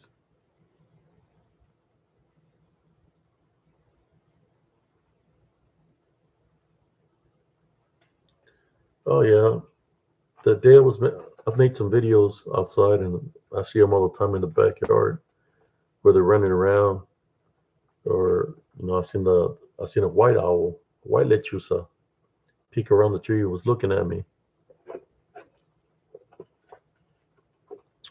There's some that are white ones too, which the white ones or they practice white magic. The dark ones are the ones that practice the dark magic. Yeah, you don't whistle back because if you whistle at them, they'll follow you till they get you. You know, especially if it's a black witch, they'll follow you around. They can be tracking you at nighttime for about a week till they finally get you. You know, they come and scratch you.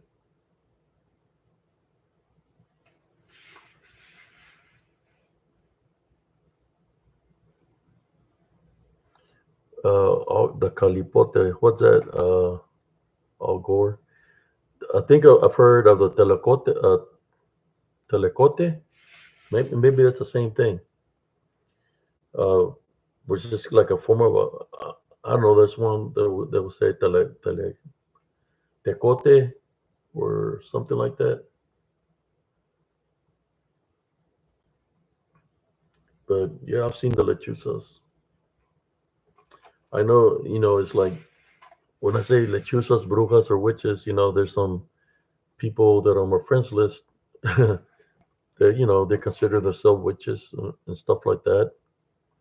But I'm not talking about those kind of witches, the witches that might dabble in, well, no, spells, or I'm talking about the ones that, the dark witches that they're just about causing chaos and havoc. Their mission here on Earth is to try to wish bad upon many people. That's their how should I say, their thing.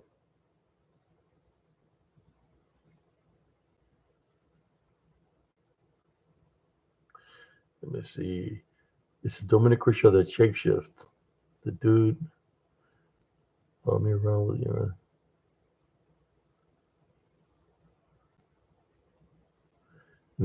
Luling, Texas. Yeah, shapeshifter. It's a shapeshifter. I believe you, man. I've seen the shapeshifters here in Central Texas. They're all over Central Texas, man. I can take you to Chalkridge Falls, and there's other places where you go nature tour walking. They're there. Especially the disembodied shadow beings are there. It could be during the day, and you can see them running on the trails during the day. You could literally see them, or they'll go into a tree. Um, to me, they're the a lot of the land here is used to be native land, so it could be native spirits. For some reason, they don't like me, man. So if they don't like me, means that they have demonic relations through through witchcraft and necromancy for them not to like me. So they, you know, they surface up all the time. When That's why I don't go nature trail walking, because it surface up, like trying to let me know, hey, this is our territory. They come in numbers. I wish I had like a camera on my hat, so when I go, I'll make a live and record that way, so y'all can see what I'm seeing. You know what I'm saying?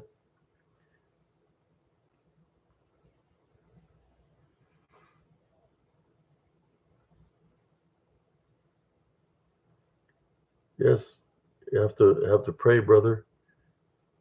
No, you're a chosen one. We're all children of God. You have the capabilities to cleanse your home, bless your home, pray over people, so people can be healed. It's within us.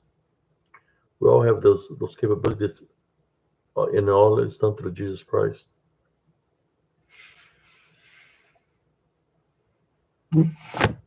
But yeah, them witches, man, they can enter your home too. Uh, I seen one. My mom would always was getting. She was having, like, I guess you could say, sleep paralysis, where she could not move, and she would tell me about this recurring dream that she would have. And she could not move, but she would see the witch or the woman standing by her hallway, that goes to the other room into the kitchen, and she'll be there laughing at her, making fun of her.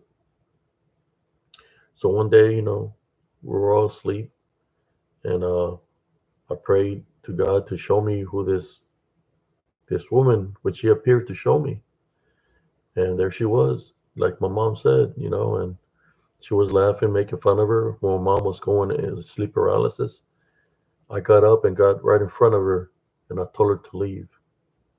She looked at me like she was freaked out that I could. She was freaked out that I seen her, and that I told her to leave. When I told her to leave, she left, and that was the last time that my mom had that kind of dream, uh, which is like a sleep paralysis dream. But he was a witch. I told her to leave, and she left. What happened to her, I do not know.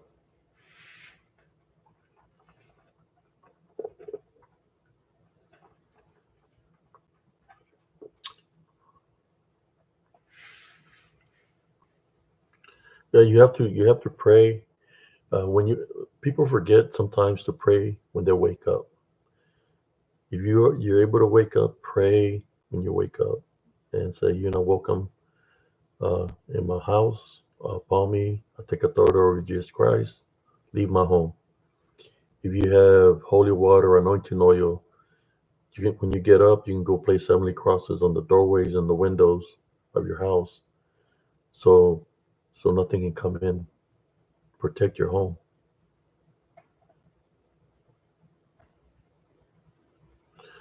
Yes, that can happen.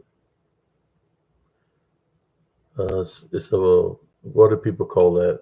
They call it a certain term. But yeah, you're able to do that spiritually. I've been where I've been somewhere else where something's happening spiritually. I've gone to a location. It was in Spain, where my spirit was taken there,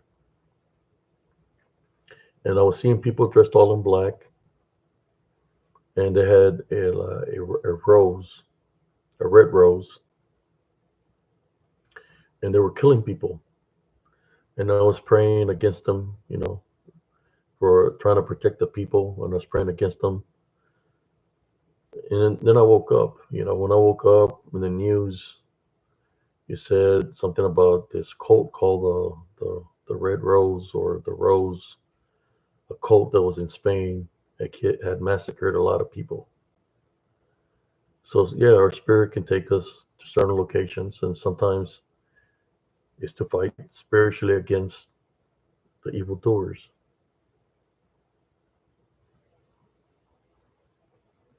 Yeah, it happens, especially when the Heavenly Father's got a mission for you. You know, yeah, He gives us those abilities to be able to fight in spirit, just like we fight in spirit through the flesh. We can fight spirit through the spirit. So when He's sending us there, He's sending us to train us to see what we're going to do spiritually, or to assist the people that are being uh, attacked. I felt that spirits get found, like people that have been deceased, help their bodies be found spiritually. That I've contacted police to help to them certain locations, what I'm shown spiritually, and then normally they find the body. So once the body is found, then they put them on holy ground where the body is able to rest. I have a video here where I found a truck in the woods, and I give the contact the cops here from Temple, and they never showed up. So I came home. It was already like 6:30, and they finally asked me if I could give them the coordinates where this truck that I found was at in the woods. So I gave them the coordinates, and over the weekend they had a search. That truck belonged to a man that had been missing for 2.5 months. They found the truck, because I gave them the coordinates, and then they found the body of the man too. He had been missing for about 2.5 months. Uh, but they never mentioned my name or nothing like that. I guess to protect me if there was any kind of foul play. But I'm the one that gave them the coordinates.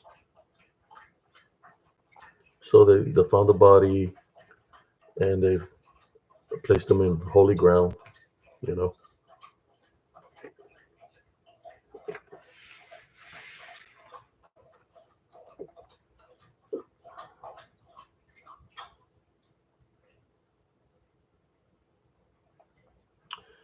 Well, I'm sorry you're going through that, Delana. You know, sometimes we can fix how a person acts, but me personally is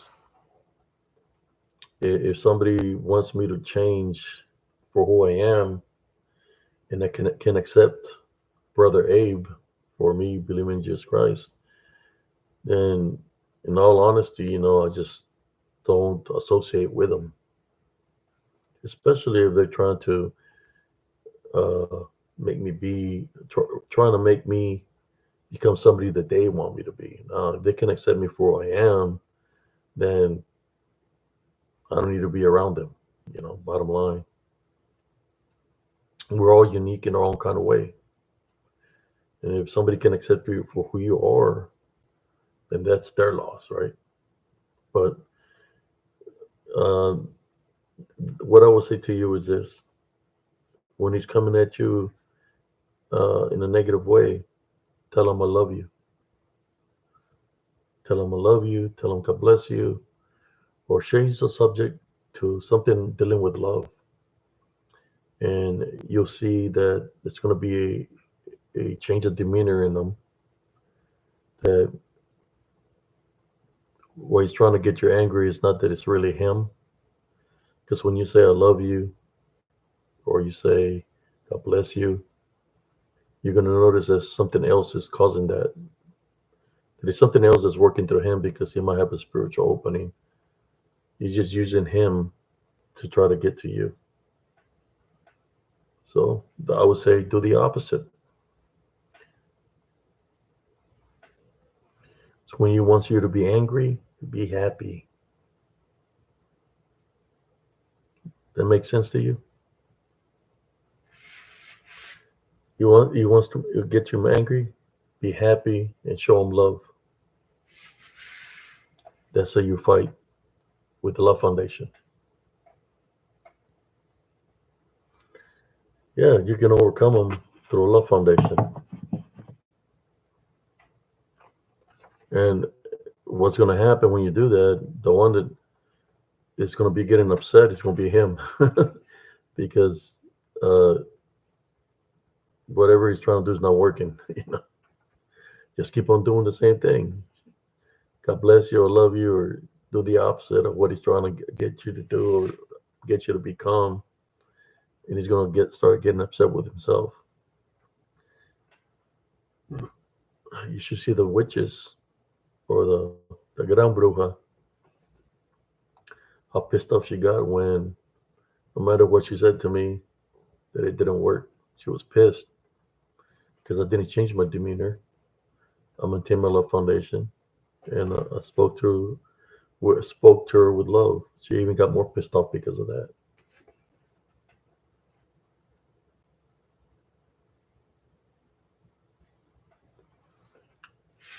You're welcome, Sister Delana.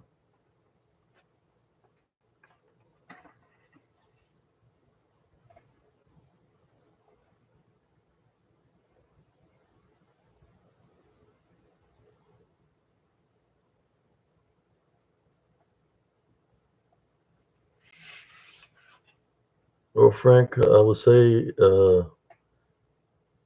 with your ex-girlfriend, she wants to see you hang up.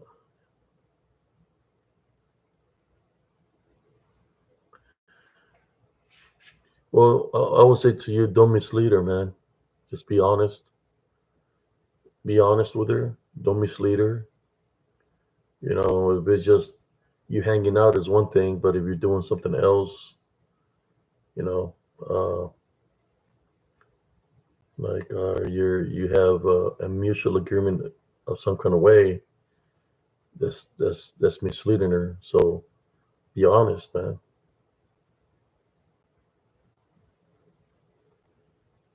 Yeah, just be honest with her. Just tell her you just want to be her friend. That's it. Uh, be honest. To just tell her you want to be her friend. Don't mislead her. You know, it's when you mislead her that that's when the heart hurts, right? When somebody misleads you, that's when the heart hurts because you. That's one thing when you get to know somebody and you have all this, you start feeling the emotions of love, and if you're not being honest or sincere, that's when it hurts, right?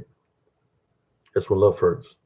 You don't want to hurt nobody because you just got to remember one thing: karma. Karma comes back, and when he bites you in the ass. I'm just being honest, man. So I would say just be honest. Be honest with you. Just tell her, hey, I just want to be friends. I don't feel the same way for you. And just that, either she's going to accept the friendship or she's just going to move on.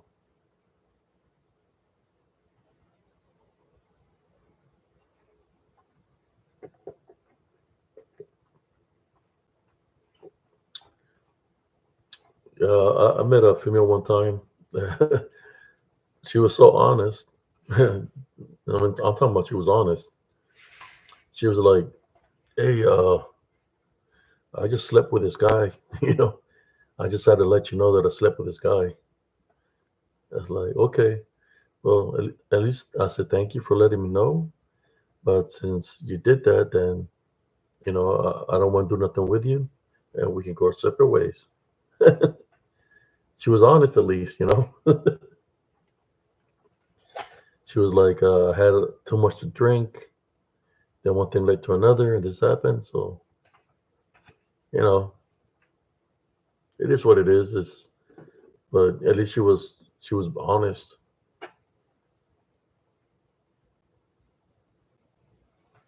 Yeah, and I was trying to help her, and I really was trying to help her. It's kind of like I knew her dad, and I was trying to help her. He had told me to look out for her. But she was in the past. She was involved with drugs and all kinds of stuff. But as far as I remember, um, she changed her life because I was always talking to her about Jesus Christ. That people can change their ways, and she finally settled down. She already had 2 children. She settled down, got married, and she started going to church. And she told a friend of mine to send me a message to tell me thank you for for always telling her the truth. And she just sent that message to tell me thank you. You know, you're welcome, Frank Sinatra.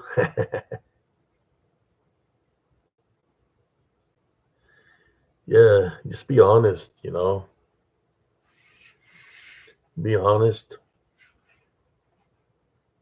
It's the best thing I can tell you. Be honest, man. If whatever you're feeling, just let them know. Be honest. No reason for people to hurt each other through words or she did me wrong. No, I'm going to do her wrong. Then it's going back and forth, and it just causing pain. When you do that, the only one that's winning is the unseen forces because they're playing you and they're using you as a puppet. So you're really hurting yourself in the long run.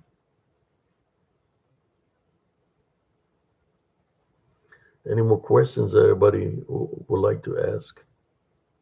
Like I said before, tomorrow at the 1300 hours or 1 o'clock in the afternoon, Sunday afternoon, I'm gonna do a live with my friend, Sister Oscar from Brazil. She lives in Portugal now, and we're gonna do a live, and we're gonna talk about a lot of things spiritually tomorrow, and at 1 o'clock in the afternoon. The reason I'm doing it one is because it'll be nighttime over there. Uh, I mean, it'll be, but right now is, she said she's 6 hours ahead of me. So it'll be 7 o'clock, I guess, where she's at. Oh, I can help out people in many ways, brother. This is what I do. I've helped out my friends spiritually, relationship wise. I'll just give them my advice, and I'm just truthful. I rather have. I would tell them, look, I'd rather be truthful to you than lie to you. I know you're my friend, but I'd rather be truthful because somebody that's not a true friend, they're going to lie to you. He ain't going to be straight up with you. I have no reason, to see you hurt. If you ask me a question, I'm going to give you a honest, truthful answer. You know, so that's how I am. Oh yeah, I used to be a live workers of the world and like live worker with live feeds. Uh, I had a group called Positive Spiritualists. I've done this work all my life. I'm telling you, I've overcome people trying to fight me when I was a kid, and I would overcome them with love. I was like, "Hey, I'm your friend. I love you, man." And it's like the unclean spirits will leave them, and they were like, "Hey, I love you too." They'll pull out some marbles and give me some marbles so I can play marbles with them.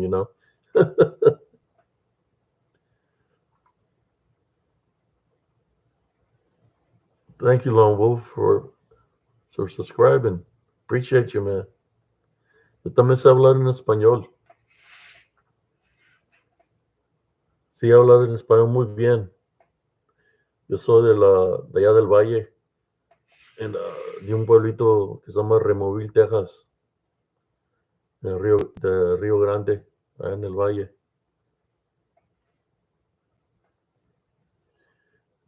Yeah, I learned how to talk more English when I joined the military. I had no choice because in the military they'll say, "Hey, don't be talking your language because we don't know what you're saying. If you're gonna say something, you need to talk in English." And then when they ask me, I'll mess with people. They ask me, "What does te quiero mean?" And I would say something bad. I'll do the opposite. And the other guy, it could be a Spanish guy, just telling them something. They'll be laughing. They'll be laughing at them. It's like, oh man, I gotta act good. When I was in the army, I would play pranks on people and stuff like that. But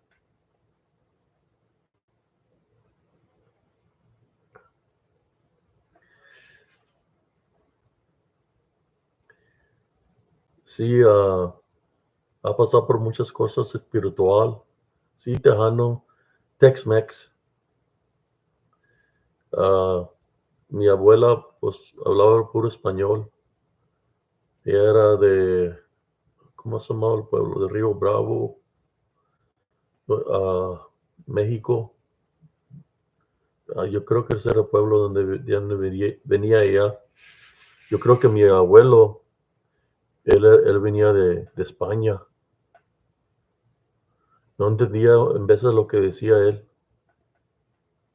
Hablaba muy diferente. I was talking about my grandfather. That sometimes I couldn't understand is what he was saying because I'm thinking he was from like Spain. My grandfather, my grandmother, she was from Mexico. She would talk nothing but Spanish. Uh, I got real good at Spanish. In the Rio Grande Valley, where I come from, everybody talks Spanish, but it's more of a Tex-Mex. You know, People call it Tejano. Yeah. She would make me read the Bible. to her in Spanish. So I picked up Spanish pretty good, and I could understand, translate. But when I took the Spanish test in the military, I felt it. The real Spanish that's from Spain, it's like all the words that were put would mean the same to me. So it's like I could never pass a Spanish test because it had to be the perfect language like Spain. So it's like, I'll stick to my Tex-Mex, to my Tejano.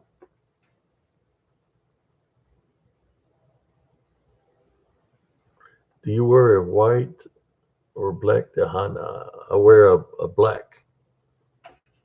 I got it right there. Black Tejano hat. I go dance Tejano. We call it the ballroom dancing. Yeah, to all the bands since I was young. You know, used to go. My uncles, they used to have a little band, a conjunto, and they would practice at our house. They had like the accordion and all that. So they'll be playing a beat with accordion, and I'll be dancing to the beat of the accordion. So I know how to dance pretty good. I dance at all; it doesn't matter. Especially if you got a little bit of a tequila in your system. It's like ask. You dance to whatever. Whatever's clever.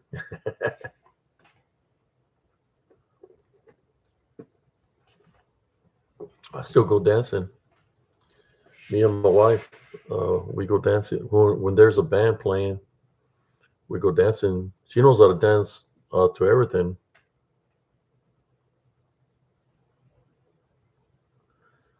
But I've become a real good dancer when I have that uh, brandy in my system or tequila. But I'll be like a pirulín out there. Toma todo. I'll be spinning. We'll be spinning and everything. But then the following day, it's like you'll be feeling all the aches and pains. Like, oh, what does my feet hurt? When you're drinking, you're not feeling nothing. Sometimes you forget you get older, so you start feeling a little bit of pain and stuff. But that's okay.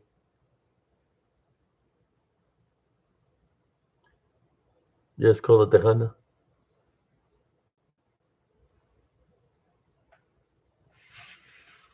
Yeah, yeah. I dance to Tejano, to anything. I could dance to any beat, any kind of music. I've danced salsa, merengue. Being in the military, my Puerto Rican friends, they show me, and I show them how I dance Tejano. So I dance to everything, especially when you're drinking, which I really don't drink anymore. But I'll drink me like one beer and a lot of water. Uh, but yeah, hmm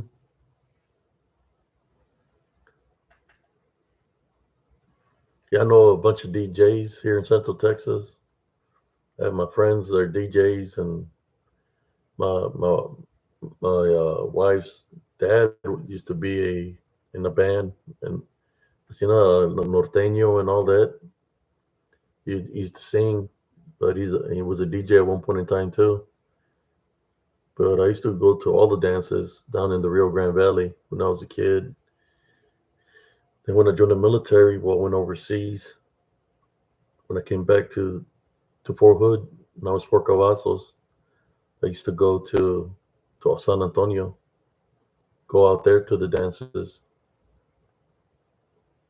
But there's locations here in Central Texas where they bring bands, and in Austin they have this club called let me see, I can remember the name of the club, but they bring bands there on Fridays. Tejano, I think it's Tejano on Fridays, and then Norteño or Banda on Saturdays. But it's like DJs.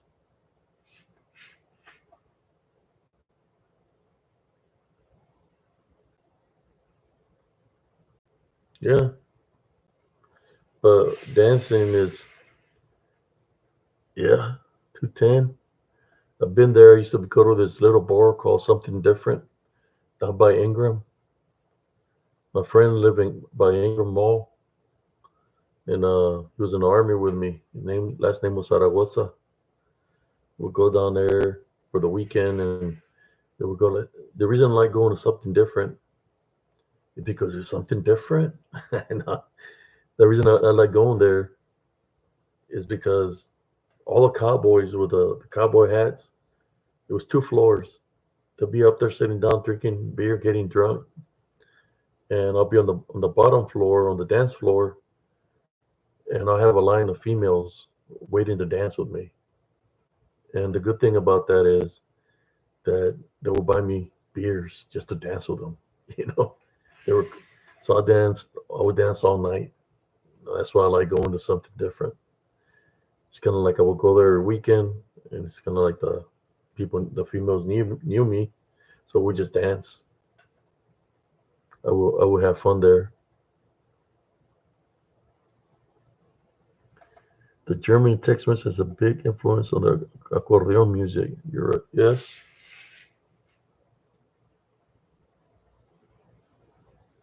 puro accordion. Man, so I've been dancing for a long time, and we haven't gone dancing in a while for about say like 3 weeks, no, 2 weeks. But they're supposed to have a band coming in for Father's Day. And we talk about everything here. I'm like we talk about how to heal relationships. We talk about spiritual. Now we're talking about dancing. There's certain parts of dance to Tejano, but the music is different in California.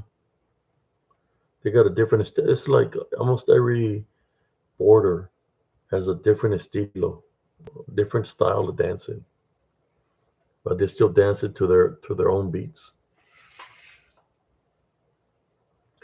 That's what I've learned. Like every frontera or every border town has a different style of dancing. You know, so like me, I can dance to the beat of the music. So it doesn't matter who's playing. I just go with the beat of the music. That's how I go. That's how I dance. My own style, which people do look. They look at the feet and they'll be like, "Hey, y'all, you dance real good." I just dance my own style. That's all. Nothing wrong with being a little bit different.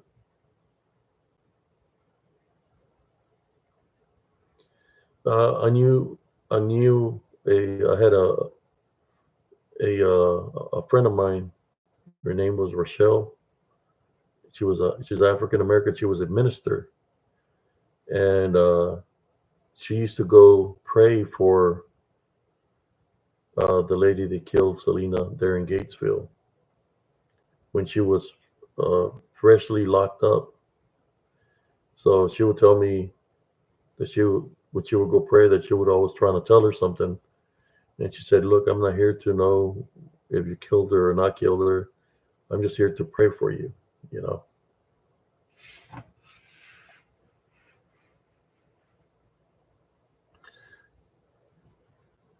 So she told me a lot of things just in that nature, but nothing in depth. All I heard is there was a lot of dealing, but most of the Tejano bands, right?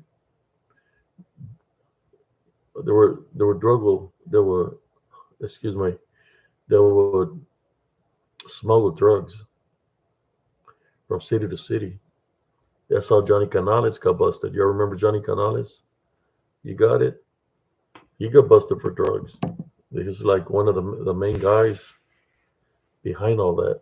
But a lot of the bands will carry the drugs in their buses back then in the instruments. I think Bobby Roberto Pulido got busted one time for drugs too. They had, I think, Coca, and the drum sets. Yolanda Saldivar. Yeah, I think there's a lot more involved in that that they're not saying. You know, but yeah, I think she's still locked up in prison.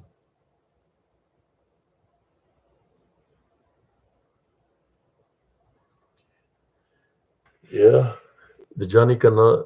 He got married to his wife that was like half his age, and Johnny Canales started looking like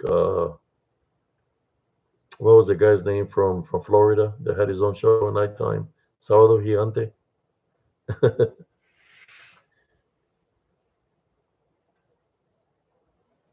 Yeah, I mean, put up, uh, put un movimiento in that manner through the what we enjoy, which is music. You wonder like, man, how did it become so rich, so much money? Well, they had to be doing something on the side. The band, the band was just a cover up, kind of like people that own bars. Sometimes that's just a cover up. What's they're really doing something else behind the scenes, right?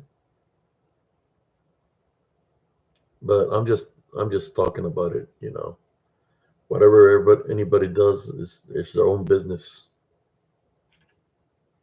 But I run into a lot of people like that.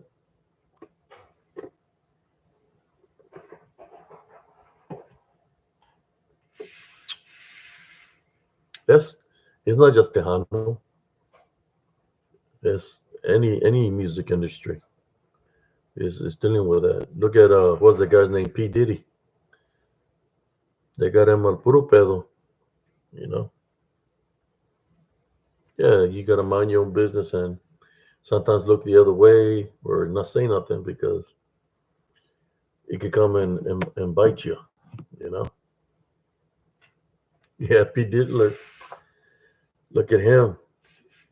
So it's not just Tejano. Look at AB Quintanilla. Uh, how fool he acted. When you start getting the God syndrome that you think you're better than everybody else, that's AB. You think that better than else, his shit don't stink, and he's can't even provide for his son's child support. You know, he got some issues, and we know what the issues are. That's why I never really followed him, which is drugs. He was coked up that day when he was saying all that to the audience. I've seen the good bands where they're coked up, where their mouth is crooked to the side. Imagine I'll be doing a live feed. I'll be like, "Hey, my name is welcome to Riders," because they're coked up. Their mouth gets crooked.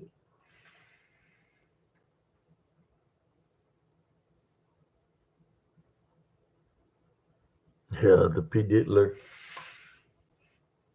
uh, all those dudes, man. It's like he went off with a lot of people for no reason. It's like you're there to perform. People by then at the end of the night, they're drunk. You know, from drinking a lot. So what are you going to do? I think some people got killed that day too. Some people got shot up. There was like two people that died. I know it was dealing with the same thing, but it was at the same location. Yeah, I mean, it's not the same no more, like it was back in the '80s and possibly early '90s. Well, music has changed. You know, uh, maybe in the '80s people were sure a certain way, but it's not like that no more. Because not everybody is into Tejano anymore.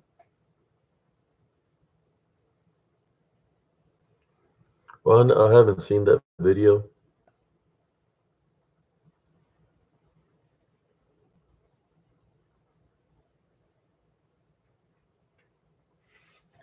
But anyways, then we got off the subject of the spiritual things, talking about all this. I don't know. It's like, I mean, they're music artists, you know, they demand respect. I'll tell you, I'll give you a story. So we're talking about this. I was in Harker Heights, and I was at I went to go see Ram Herrera play right there at the, I had never seen him play because I had been overseas.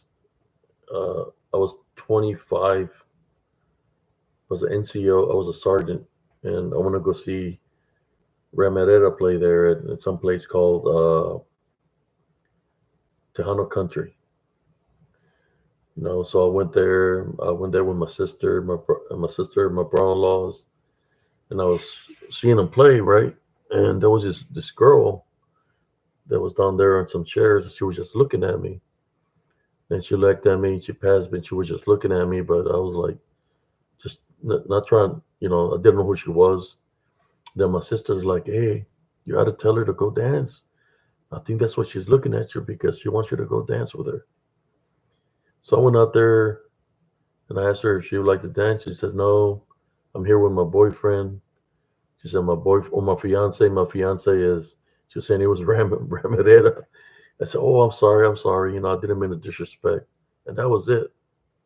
I walked away. So, you know, there was really no females to dance with. So I just started dancing by myself on cumbias. Next thing you know, Ram starts cussing at me, you know. He's saying he's going to beat me up and all this stuff. So they stopped playing. And he's saying he's going to beat me up and all this. And I was like, hey, so yeah, that's all you want to do. Come on down. So you're going to find out who I am. And I ain't going to be playing around with you. Next thing you know, the whole band is coming down the stairs. And then all of my brother-in-laws and my friends come. And it's kind of like, instead of them playing, they packed their shit and they, excuse my language, and they left. But it looked like Ram at that time. He looked like he was coked up because the way his mouth was and everything. He looked like he was coked up.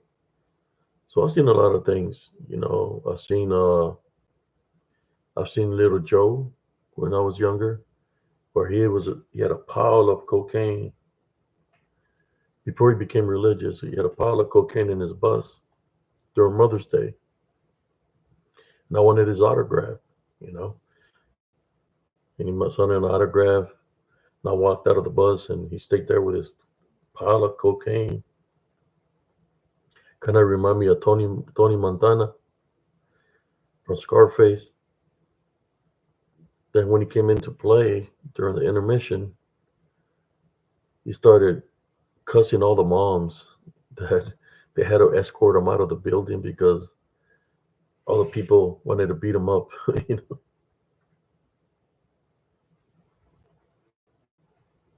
Little Joey La Familia.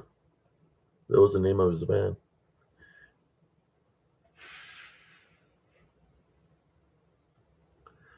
Yeah, I haven't seen the video of P Diddy, but anyways,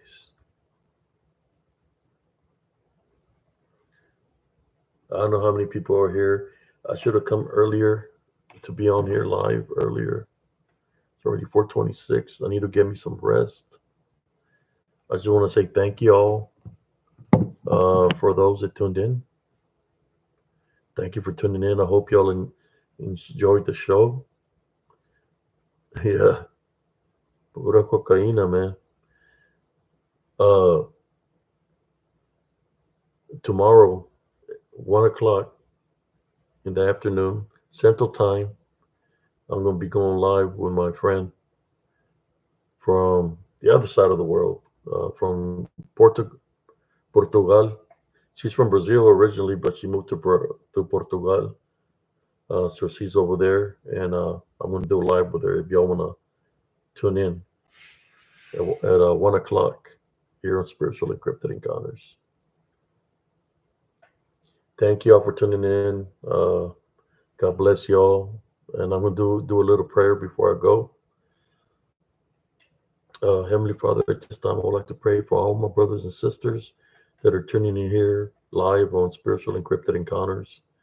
I would like to place heavenly spiritual crosses on everybody's doorway, windows, and passageways, from on them from head to toe.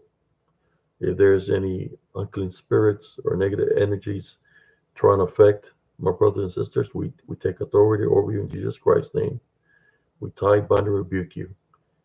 You're not allowed in our homes. You're not allowed in our love foundation. This I pray in Jesus Christ's name. Amen. Nos vemos. Hasta la próxima. Gracias para toda la raza que está aquí, for tuning in. I appreciate y'all. Uh, also have, like I said, my group on Facebook called Spiritual Encrypted Encounters. I mean, you're more than welcome to join if you like. I have a lot of pictures that I've caught, that I placed there from the past of when I used to live in Elms Grove. For those who don't know, I've come out on done a lot of podcasts, but I come out on this Woods Are Haunted, season 3, episode 2. It's called Something Is Out There. If you haven't checked it out, it's on the Travel Channel. It's been out for a while now, for about a year. But check it out. Me and my sister come out on that. He's dealing with Killeen, Texas. And in saying that, thank y'all. Good morning and good night from here from Spiritual Encrypted Encounters. Y'all have a blessed day. Peace out, everybody.